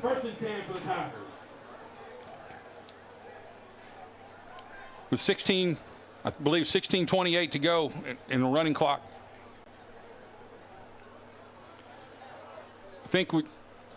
I don't know if I think they're going to run 2 20-minute halves here. The previous game ran one 30-minute quarter by a coach's agreement. Yeah, we have 16:05 left in this first half. It's 16:05 now. Yeah. Okay, 1st and 10, Mount Pleasant. They're in a tight bunch set to the right. 3 receivers to the right. Running back to the left of the quarterback. Shotgun. And they hand him going back to the right. Cuts back to the left. Dodges 1 tackle, but can't get away from the 2nd tackle. And is tackled there for no gain. Bring up a very short gain. They give him 1 yard on the spot. So now it's 2nd and 9 at the Mount Pleasant 39-yard line. Yeah, not much room there on the left side again. They keep trying that left side, Coach Mike, and they haven't found any luck yet. So now we got 2 receivers wide to the right, tight slot to the left. Shotgun set, quarterback rolls to the right, looking for a flat out here. The button hook in the right, makes a move. And that is Avery Johnson. Catching pass out in the right side. Made a move, quick move. Could not get away from the corners. But it brings up 3rd and short for Mount Pleasant at the 47-yard line. 3rd and 1. Probably will see some kind of power play right here. to see if they can establish the line early on. Again, Mount Pleasant playing up 2 levels in this Jamboree. I believe it's 2 levels. 2A. Yes, and movement there in the line, number 79, Caden Wiseman, a little anxious. I believe that was 79, or was it 73? I'm sorry. Colston Anderson. Yeah, Cole might have been a little bit anxious to go and pick up that yard. Yeah, just a little bit. Looked like he was getting ready to pull on some kind of power play. So now it's 3rd and 7, or 3rd and 6 for Mount Pleasant. 2 receivers left. Now they bring a 3rd receiver over, so trips to the left. Single receiver right. Jet motion back. Fake the jet sweep. Looking for a post. He's in the middle. He's open on the post. Oh! Drops it. He got behind the defensive back with a great pass. And darn it, Coach Mike, 4th down. He had it. He got behind the defender. John Michael Wright led him perfectly. Oh, yeah. He got behind the defender, had his hands on it, just couldn't reel it in, but good effort there. Jalen Smith right there got a step. They will put that in their hip pocket and remember it again a little bit later. So now it brings up 4th and 6 for the Tigers. Brandon Case comes out as the punter. I believe this is his first punt as a Mount Pleasant Tiger. No, he punted earlier. Did he? Yeah. And they actually did a rush that time. Automatic fair catch. I was kind of surprised there. Usually the kicking game was dead during the Jamboree. He got a pretty good punt off there, though. Got a decent punt off, got it off in time, and team did its job. Gives 1st and 10 for the Wildcats at the 28-yard line. Ball on the left hash. Score 0-0 with about 12 and a half minutes left here in this first quarter, or the first half of play. Again, Jamboree play, we're only playing 2 quarters, 2 20-minute quarters at that. So here, 1st and 10. 2 receivers wide right, a tight slot to the left. Tight quarterback, hands off to up the middle, and slides away from one tackler, gets a decent gain, about a 5-yard gain, 4 or 5 yard gain on that up the middle. Brings up 2nd and 6 from the 33-yard line.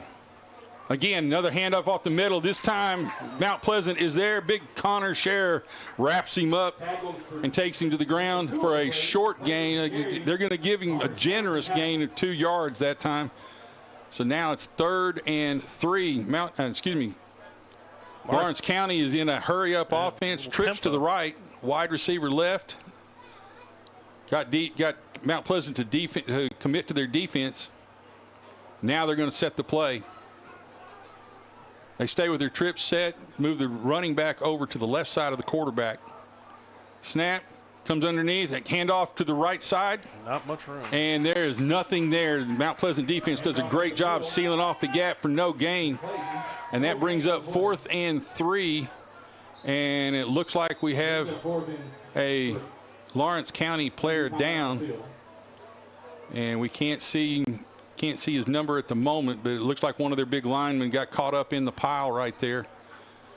And again, one of those dangers, one of the risks that all ball players take, and this is where, in a Jamboree, you just, as a coach, you kind of hold your breath. Yeah. I mean, you don't want anybody to go down in a Jamboree setting like this. Mount Pleasant or Lawrence County, it doesn't matter. We don't want to see anybody go down. Okay, we're going to take a timeout here while they tend to this player.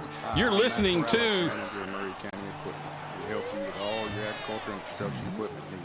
We carry a full line of New Holland tractors for compacts and high horsepower. We have a full line of gravely mowing equipment. We also have New Holland construction equipment, attachments, and accessories for your tractors and complete parts department. We are locally owned and operated. Come see us at 1075 North James Campbell Boulevard or learn about us on Facebook or contact us at 931-490-8183.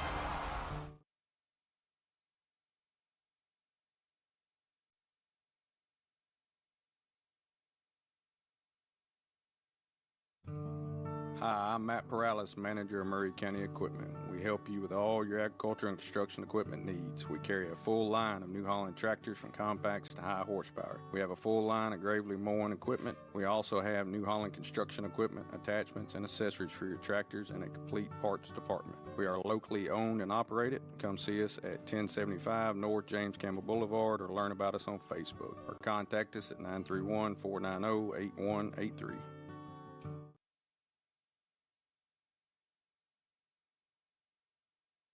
Hi, I'm Robert Rogers at Parks Motor Sales Buick GMC. And I'm Michael Parks Lawrence at Parks Motor Sales Buick GMC. Together, we're Mr. Bobby Parks' grandsons, and we run his dealership, and we are glad to be part of our local community. Being family owned and operated, we invest heavily in our community. We do things like sports teams, schools, bands, you name it. We try to help everybody we can. The reason why we do this is because we all love this community. So come do business with us, your neighbors, at Parks Motor Sales in Columbia, Tennessee, right off Nashville Highway, or at parksmotorsales.com. Farmer Johnny here, Taylor Family Farm. I want to give y'all a little look-see. We raise 100% non-GMO, grass-fed beef, pasture chicken, and pork on our family farm. Everything that we grow is raised with love and care to ensure the highest quality and nutrition for our family and customers. You can shop online at TaylorFamilyFarmTN.com or visit our farm store in person at Etheridge, Tennessee at 301 Dave Reisner Road. That's TaylorFamilyFarmTN.com. And we're back.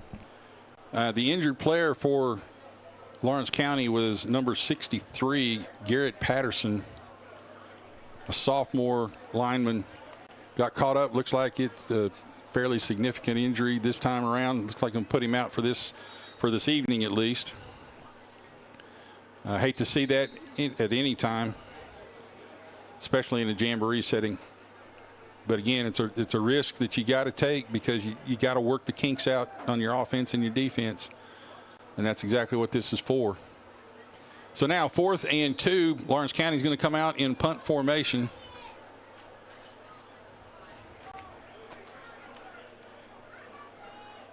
Thomas Carr will be punting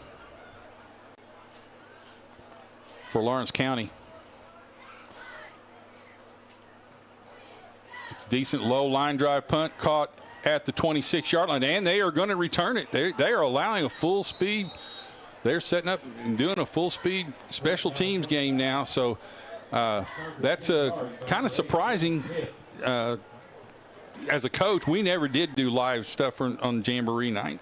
Yeah, it's not something you see a whole lot of, but I guess Coach Hartsfield just wants to get a look, and that's what they're doing. And evidently Coach Marsden for Lawrence County is agreeable to it. So that brings up 1st and 10 for Mount Pleasant, at the 35-yard line.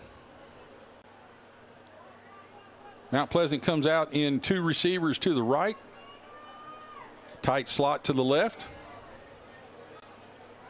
jet motion, and they give the ball to the jet motion to the right side, cuts back up over the tackle, and is met at the line of scrimmage by a host of Lawrence County Wildcats for a short gain. It's going to be a 2-yard gain, so that is now 2nd and 8 for Lawrence County.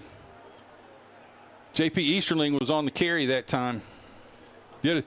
Saw a gap up and turned quickly. I think if he had kept it outside, he might have had a better play.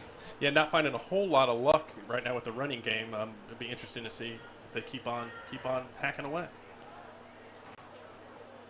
All right, 3 receivers to the right side. Tight end and 2 wideouts. 1 single receiver right, and a hitch pass to the right, but evidently there's some movement. Got an illegal procedure against Mount Pleasant. So that's going to move them back 5 yards and make it second. Now 2nd and about 13. Looked like they might have had a play. They had the wide receiver one-on-one. And if he could have made a quick move and got past the cornerback, he was off and running. Yeah. Too bad that little slip up there, mental slip. Been interesting to see that play out. 2 receivers right, tight slot left. Half back to the left. And straight drop back. He's looking for the post. And there's a crossing route outside. He throws it just a little bit behind him. slips and tries to make the play and can't quite come up. Intended for Jaden McClure, but it ended up behind him. So now brings up 3rd and 13 on the play. He had time to throw it, just threw it a little bit behind him. Yeah, it looked like his feet got a little happy in the pocket there, and he missed the target.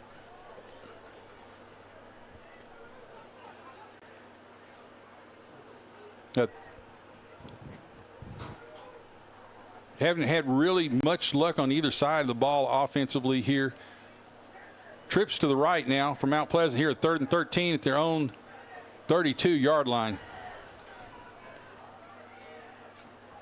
Wright gets the snatch, drops straight back, looking up the field, cuts up, and he's sacked quick. Okay, and there we can see there where's an agreement by the coach. He was grabbed, and they blew a quick whistle. They knocked the ball out of him, but they called it a quick whistle because the quarterback was grabbed. I think that's what they're going to be, how they're going to be playing at this evening. And coach, I mean that's the explanation for the different jerseys on the quarterbacks. Right. That they're going to keep them safe. No big injuries for the quarterbacks tonight. Which is, they're playing real safe for the quarterbacks, but they're doing live special teams. It's kind of a different juxtaposition, if I can get my words out for there. We're using big low words this snap Friday on the night. punt, and he gets a short punt off, only bounces out to about the 40, gets a big roll for Mount Pleasant, and it's downed there by Braden Parrish. I think the snap was off, Coach Yeah, Mike. the snap was low, and he barely got it off. Did a good job getting it off, actually. Absolutely. So that sets up Lawrence County 1st and 10 at the Mount Pleasant 42-yard line. Here in the middle of the field, we've got about 5 minutes and 40 seconds here in the first half of this Jamboree night. 4th game tonight, had several good games. The previous game ended up being a 0-0 tie between Columbia Central and CPA. Late night for everybody tonight. Yeah, late night with 2 lightning delays. Straight drop back in the middle and inside. Tries to make a one-hand catch and can't quite come up with it. Let's take a quick look at that real quick and see if we can see why. Got the quarterback. Looks like he has plenty of time. Low snap, sets, throws, and gets it just a little bit behind his head and knocks it down. Okay, 2nd and 10. For Lawrence County, they trade the ball out. This Tiger defense has been stingy tonight, Coach. Early on, the defenses usually have it. Hand off to the left side, breaks up inside, breaks a couple of tackles, moves up about 6 yards for a 6-yard gain. That brings up 3rd down and about 4. Be at the 37-yard line. Mount Pleasant, Lawrence County lines up quickly, hurry up offense. 2 receivers right, 1 and a tight slot left. Hitch screen out to the right side. He's hung up, gets just enough for the 1st down. Pretty good pursuit there by Mount Pleasant, but they don't get to him in time to stop the 1st down. Pass complete to number 4, Everly Zacchaeus. Pretty good outside blocking by Lawrence County there. Did a good job of keeping the corner. But the corner also did a good job of keeping him from getting outside, pushing it back into his defense. Got enough for the 1st, not much more. 1st and 10 at the 31-yard line. Straight drop back, goes deep on the right side. He's got a receiver open. Great recovery there by the defense. You catch the number right there. It's number 8. It's Jalen Smith. Jalen Smith does a good job catching back up, knocking the play down. Brings up 2nd and 10. Again, Lawrence County in a hurry-up offense. We got a tight trips to the left side. Mount Pleasant trying to make a last-second substitution. Can't quite get the player in time, so we're going to have a timeout. With a timeout on the field, it's Mount Pleasant 0, Lawrence County 0. You're listening to the Front Porch Sports Network.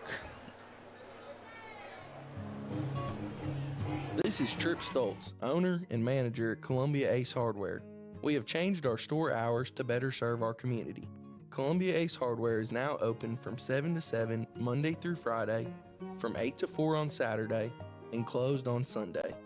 Come see us at 112 East James Campbell Boulevard and let us show you customer service that can only be found at Columbia Ace Hardware. Ace is the place with the helpful hardware, folks. Some people are just obsessed with their lawns. They'd cut their grass with a pair of scissors if they could. Thanks to Gravely, they don't have to. You see, Gravely makes not only the best built. And we're back. We'll play that commercial again a little bit later. Learning our time tonight. Learning our time. 2nd and 10 for Lawrence County. Tight trips to the left. And a handoff to the left side right behind the trips and gets a big hole, comes off the edge, gets hit by the outside linebacker and the safety, gets a big gain. It's going to be, looks like it's going to be enough for a first down for Lawrence County at the Mount Pleasant 19-yard line. Lawrence County in the red zone, as it's popularly called, inside the 20-yard line. Usually most teams will score in that area. Yeah, about the biggest run we've seen of the night, I believe. And a handoff right up the middle, met by a host of Tigers, led by Connor Scher right there in the middle. And another, kind of hard to see the numbers from here. They got their jerseys folded over a little bit. Looked like a gain of 1 yard. 1 yard. So now it's 2nd and 9. Trips to the right, rolls out to the right, looks for a receiver, sees receiver out in the flat. Oh, just over the linebacker's head and incomplete. Tipped, might have been tipped right there at the very end. We'll take another look at that real quick if we can. Quarterback rolls to the right, looks for sees the receiver in that hole right there. The linebacker's playing good job underneath it and at least obstructs his view. Pretty close. So brings up 3rd and 9 from the 18-yard line. About a minute and a half remaining in this half, Coach.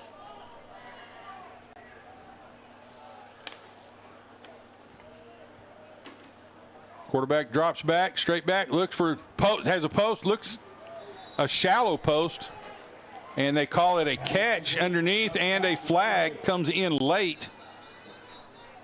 Way over here from the side judge. That's kind of an unusual place for the flag to come in. The side judge throws a flag into the middle of the field. I'm still trying to figure that one out. Referees are talking about the play. Looks like it was a catch at the 7-yard line, which would be enough for the first down.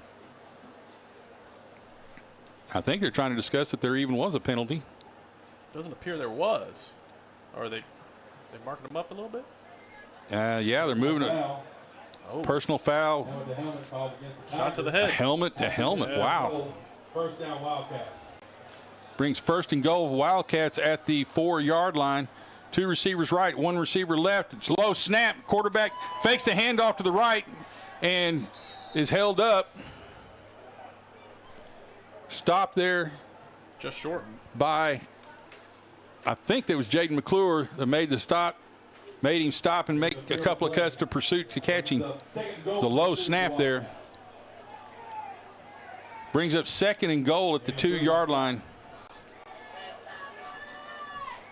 Mount Pleasant in their goal line defense.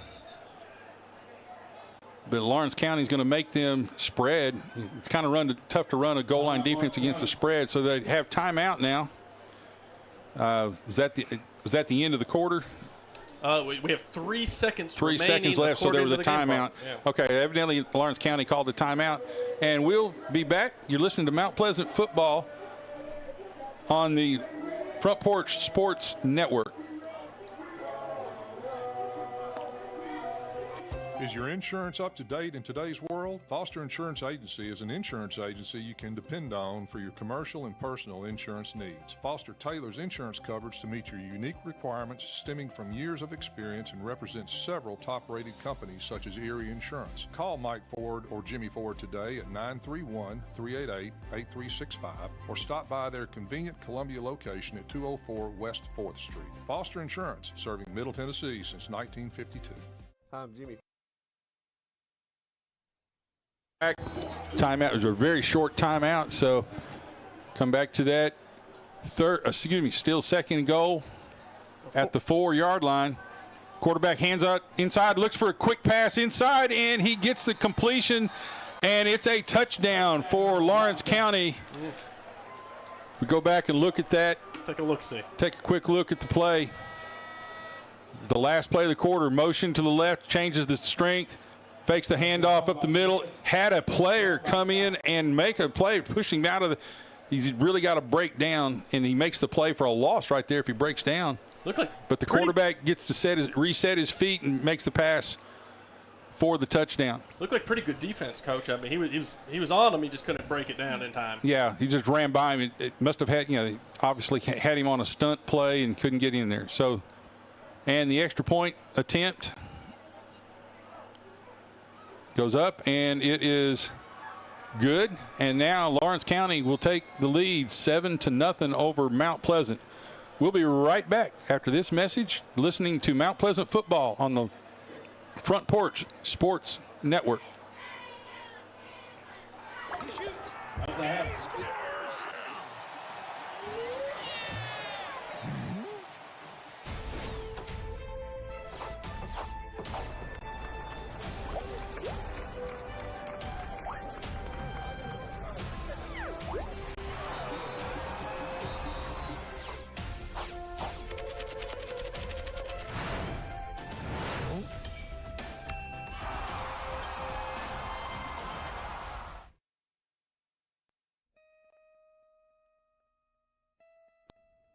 Hello, this is Rick Whitley from Jones Lang Sporting Goods.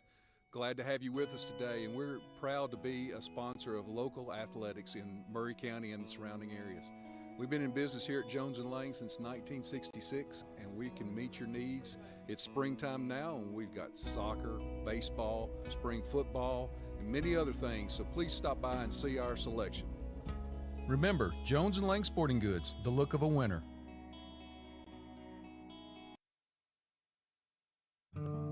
Hi, I'm Matt Perales, manager of Murray County Equipment. We help you with all your agriculture and construction equipment needs. We carry a full line of New Holland tractors from compacts to high horsepower. We have a full line of Gravely mowing equipment. We also have New Holland construction equipment, attachments, and accessories for your tractors and a complete parts department. We are locally owned and operated. Come see us at 1075 North James Campbell Boulevard or learn about us on Facebook or contact us at 931-490-8183. Hi, I'm Robert Rogers at Parks Motor Sales Buick GMC. And I'm Michael Parks Lawrence at Parks Motor Sales Buick GMC. Together, we're Mr. Bobby Parks' grandsons, and we run his dealership, and we are glad to be part of our local community. Being family owned and operated, we invest heavily in our community. We do things like sports teams, schools, bands, you name it. We try to help everybody we can. The reason why we do this is because we all love this community. So come do business with us, your neighbors, at Parks Motor Sales in Columbia, Tennessee, right off Nashville Highway, or at parksmotorsales.com.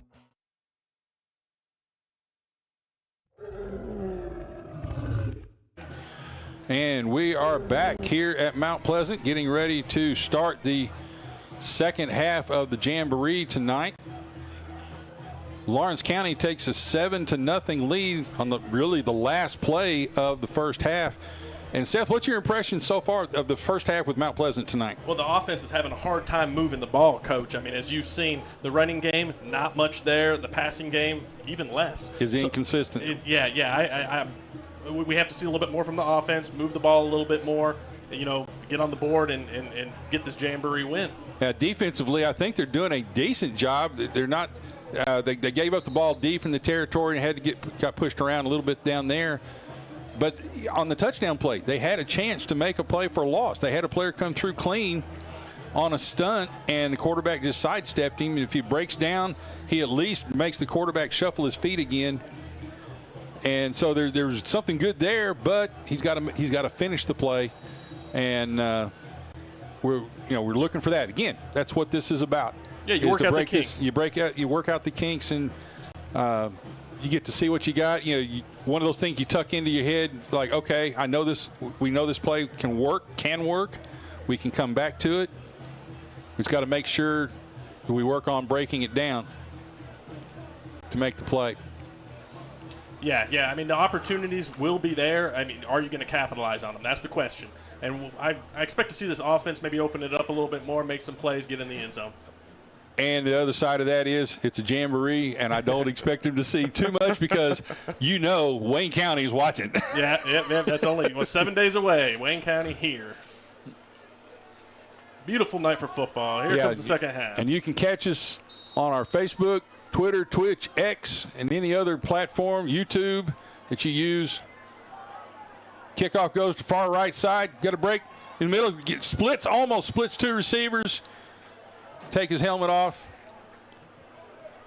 That was Carter Dunn on that return. Makes a good return out to the 30-yard line. Got to buckle that chin strap, young man. Yeah, got to keep the headgear on. Otherwise, you kind of mess up your face. Yeah. Makes it tough for the girls to like you that way. For a high school boy, you want to keep that face nice. So, makes 1st and 10 for Mount Pleasant at their own 32-yard line. John Michael Wright calls the play in the huddle. And they send 3 receivers to the left. Jaden McClure to the right, trying to get him isolated. Looks like they may have him. The safety's kind of cheating back over here to him. Handoff to Jakari McClure going to the left side, and he is met early and deep for a big loss on the play. Like a 4-yard loss, Coach Mike. By number 99 for Lawrence County, and our roster doesn't go that far down for them. So a heck of a play by 99. A heck of a play by the defensive player right there. Brings up 2nd and 14. They're sure wearing out that left side of the line, looking for some space. Trying to get something to happen there. We got 2 receivers left, tight right, motion left, sprint option.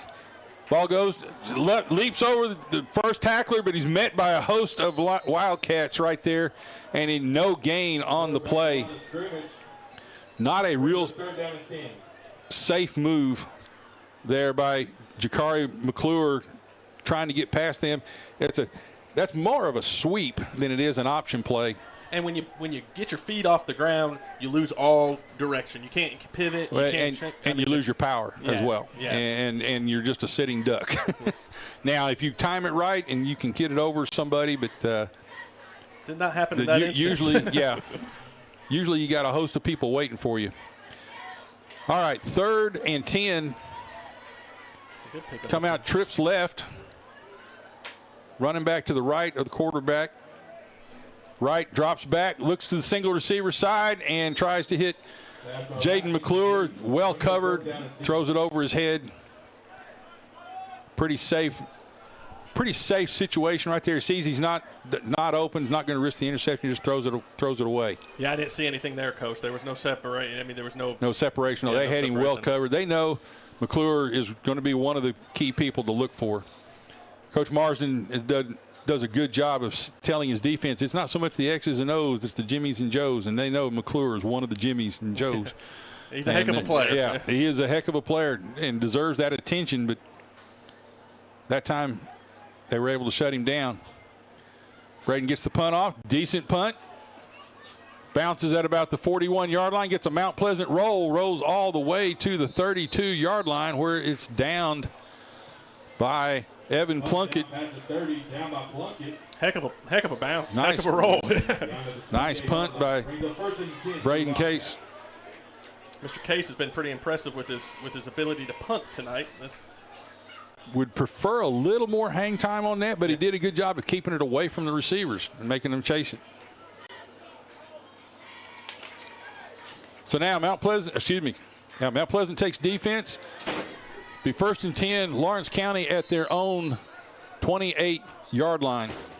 2 receivers left, tight slot right, running back to the right side. Brings short motion over here to the right, to the left, handoff, penetration there by Evan Plunkett, forces him back inside, and big Connor Scherer just swallows him up when he gets to the line of scrimmage for a loss of one there. Loss of about a half a yard. So it's going to bring up 2nd and 10 Connor might be big, but his pursuit, It is. oh boy. It's amazing how well he moves for as big as he is. Usually when you see somebody that big, they're not moving too well. And he's got a partner over there that's not much smaller than him, Paxton Williams. And they eat up a lot of blockers. They get a lot of double teams, and that lets the linebackers do a lot of running. And Paxton Williams, freshman. 2nd and 11. 3 receivers to the right. Low snap. They try to fade to the left side, and it is knocked away by number 4, J.P. Easterling. Good job on the receiver. Trying to throw it over here to the single receiver. And number 1, Gage Smith for Lawrence County. And there is a late flag. Evidently something was said. That was some good defense by JP. Good defense by JP. Did not see the PA announcer mention, okay, there's 2 flags on the play. One very, very, very late. And some of the Mount Pleasant players shaking their, roughing the passer and unsportsmanlike conduct. Both penalties on Mount Pleasant. That's a first down. Big, big play right there. Big penalty. Double penalty, actually. So they get the roughing call, which is the first 15 yards, and probably somebody said something about the call. Something unfortunately they should not have said. And get another 15 yards. So that's a 30-yard penalty. That's not going to make Coach Hartsfield very happy. Those are game changers, Coach. Yes, game those are huge. Trips right, 1st and 10 for Lawrence County. Looks, and he's sacked by big Connor Scherer. Gets back there in time, and again with the quick whistle on the quarterbacks. On Caleb Scott. He had a little bit of time back there, but just got... And it closed quickly. The pocket closed quickly on him. Connor makes a big play. 7-yard loss. So 2nd and 17 at the 49-yard line of Mount Pleasant. Twins to the right, tight slot left, motion right, handoff to the right, fake the handoff to the right, throws the single receiver back here to the right side. Again, that's number 1, Gage Smith making the catch. A bang play there. Yeah, to get it out to him quick. Actually faked me out on the handoff and threw it back here to the single receiver side once the cornerback dropped off. Trips to the right, 3rd down and 7. He looks to the single receiver side, got a fade down the sideline, and it's out of bounds. And they're going to call us. They're going to call Mount Pleasant for a pass interference call. Let's take another look at that and see if he really was. Looked like pretty good coverage to me. Look back to the single receiver side, and that's a ticky-tack call, honestly. If they call it now, it depends on what they're moving it back. They're going back against Lawrence County. Let's take another look at that, see if we see the Lawrence County receiver possibly pushing off there. He might have got a little handsy. Let's see if we can see it catch up with it. A little bit. Yeah. It was a little ticky-tack on either side of that, but we'll take the penalty. Brings up 3rd and 21 for Lawrence County. So Mount Pleasant recovers nicely after that big 30-yard penalty. Trips right, single receiver left, straight drop back, looking to the trip side. Deep, and it's intercepted, and he's picked it off. He's out of the flag. And it's intercepted by 20, let's see. You get the 29. Okay, that's Evan Plunkett on that. Drops up underneath the curl. Heck of a play by Mr. Plunkett there. He just got in the lane, and he sniped it, and he had a good run. Quarterback had plenty of time. Look for the curl underneath. They had a clear-out pattern going out deep, and he curls underneath, and Plunkett slips up underneath him and makes the play. Almost got to get a pick 6 out of it. The Lawrence County player did a good job corralling him in. So now 1st and 10. Mount Pleasant at the Lawrence County 43-yard line. Plunkett's had a heck of a game already. Coach. That's right. He's popping off that field. Right. Calls the signals, brings a motion to the left. Motion right, goes deep. He got a circle route, and he's got Jaden McClure wide open down the right side. And it's a great pass, a wide open. Jaden McClure gets down to about the 7-yard line. Let's take another look at that play. Heck of a pass. Bring McClure out of the slot right there, and circles what they call a circle route behind him. Mount Pleasant lines up quickly, trips to the, Twins to the left, tight slot right, little mix up right there, and Mount Pleasant has to call a timeout because they got 1st and goal here. They don't want to mess up this opportunity. And let's take another look at that, Seth, before we go to break. He just kind of releases. Comes out of the slot right there, and he outruns the linebacker to the flat. Cornerback does a pretty good job of pinning him in, but it's a huge play for Mount Pleasant. So with roughly 9 minutes and 45 seconds, we're going to take a quick break, and we'll be right back. You're listening to Mount Pleasant Football on the Front Porch Sports Network. Hi, I'm Robert Rogers at Parks Motor Sales Buick GMC. And I'm Michael Parks Lawrence at Parks Motor Sales Buick GMC. Together, we're Mr. Bobby Parks' grandsons, and we run his dealership, and we are glad to be part of our local community. Being family-owned and operated, we invest heavily in our community. We do things like sports teams, schools, bands, you name it. We try to help everybody we can. The reason why we do this is because we all love this community. So come do business with us, your neighbors, at Parks Motor Sales in Columbia, Tennessee, right off Nashville Highway, or at parksmotorsales.com. And we're back here, 1st and goal from Mount Pleasant. Tight trips to the right, handoff to the right, follows the big blocks. Evan Plunkett with the carry. And Evan Plunkett with the carry. Pretty good carry there to the right. Good, strong lead blocking. They kind of tried to outnumber Lawrence County to the right side with the tight trips, or what we call a bunch set, with a couple of linemen in that bunch set right there. Do it again. They're set up again. Actually, the same play again. Turns up, pushes it forward. Pyle's going pushing forward. They can't quite get it in, and they're going to call him down. And we have a stoppage. I don't know if we have. Yeah, we got a flag way out there on the left sideline. What do you think that could be, Coach?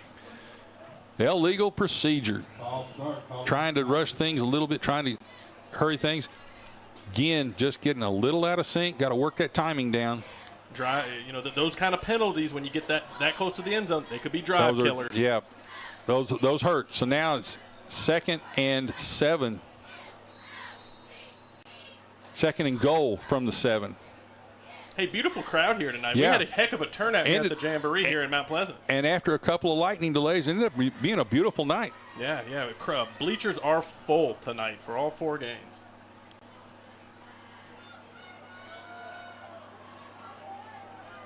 All right, 2 receivers right, 2 receivers left. Chikari to the left of right. that sounds a little odd there. We got 2nd and 8. Pretty much 8 yards away. They pushed it back out to the 8. Yes, sir. And another procedure penalty. We got some finger pointing going on down there. Some hands in the air. Not real sure I saw what happened there. They're declining the penalty. I didn't know you had an option on a pre-snap penalty to decline it. We're all learning tonight. Getting close to 11. So we pick up where we left off. Wright gets the snap, straight drop back, looking to the 2 receiver side on an out route, and it's short. Incomplete. The corner makes a valiant effort on a diving catch, but can't quite make the play. Intended for Smith.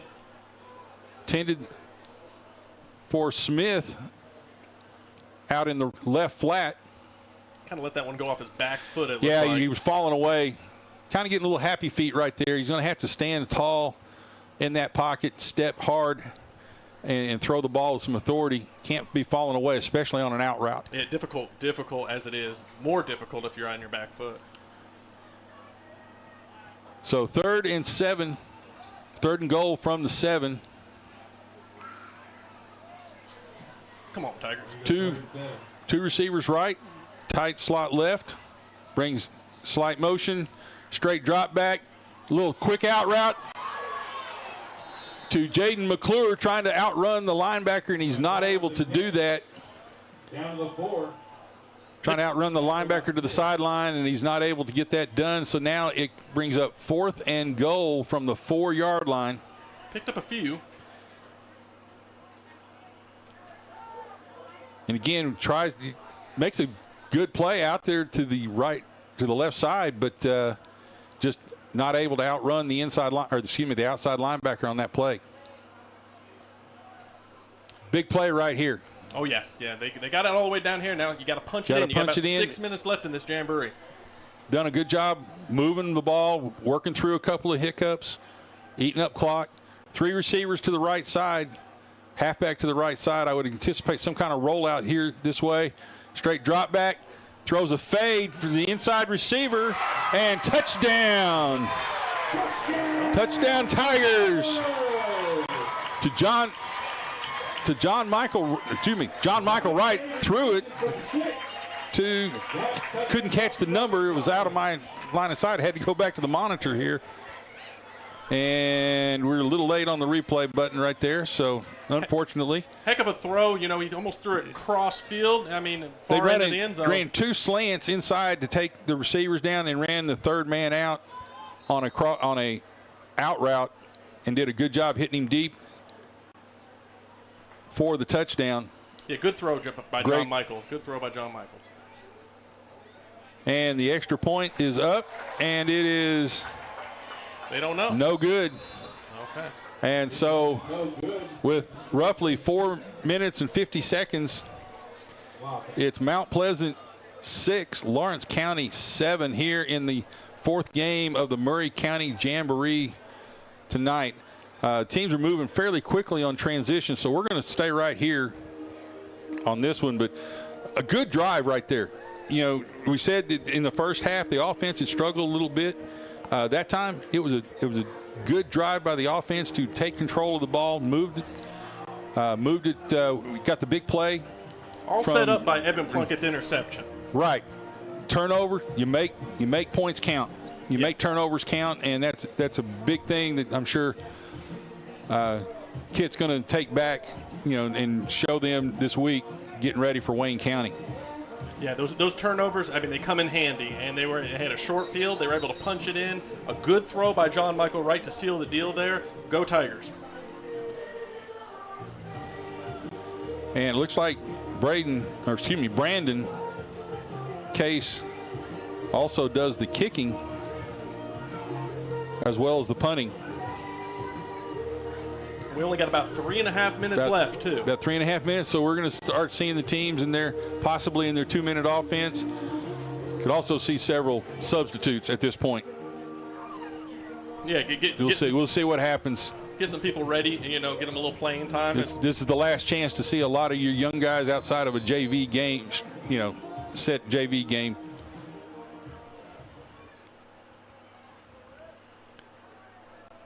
And the kickoff goes to about the 15-yard line, takes a bounce. Lawrence County takes it to the outside, gets outside the contained man, makes a cut back to the left, and gets a good return back out to about the 38-yard line where he's brought down by, looks like Chris Lanius brings him down on the play. So again, I'm kind of surprised that they're doing live special teams on a Jamboree, but does make for an entertaining night. Yeah, I mean, some of your biggest plays come off of kickoff returns, punt return. It's been fun to watch. Good practice. First and 10, Lawrence County at their own 39-yard line, and it looks like we still have several starters still out. It looks like we still have the starters out there. Double slot formation here in shotgun. Running back to the right, and hands off going to the left, gets outside, and the corner does a really, really good job that time of sealing that running play and pushing it back into his pursuit. Let's take another look at that right now. No, that number 11 actually don't have a name for him on our roster. We're going to have to clear that up. Does a super job sealing that corner down, pushes it back into the linebacker so he can make the play right there. All right, second down and 7 to go. 7. Lawrence County's been able to make good yardage on first down, but then they tend to get stalled out. And just to remind folks, we're right back here next Friday. Wayne County comes to Mount Pleasant, and we're going to be right back here next Friday night. Hand off to the right side. He's trying to outrun the defense, and there's no place to go. Defense does a great job of penetrating and trying to see who makes the play right there. That's Jaden McClure making the play at outside linebacker. He's made some plays tonight as well. Super job containing that run play right there. Brings up 3rd and 10 now. The loss on that play. Got up roughly about 35 seconds left in the half. So they're probably just going to, they're either going to go for a home run or they're going to let it run out. One of the two. So let's see if they take a chance downfield here. And running, handoff to the left, tries to cut up inside. Not much room. Not much room there. And that brings up 4th down and 8. And it looks like the clock's going to run out before the next play is run. And that will bring us to the end of the Jamboree. Really almost a tie ball game right there. And that brings us to the end tonight of the last game of a very long but entertaining night. 4 great Jamboree, games. 4 good games.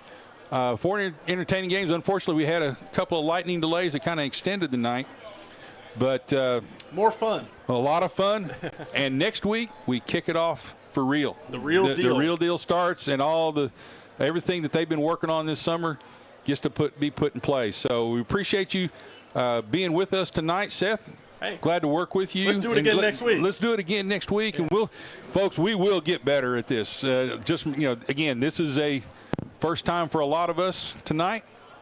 We know it's a little rough, but we're going to have a good time, and we're going to bring you a lot of good football tonight. So for Seth Campbell, this is Mike Lyle and Mount Pleasant Football.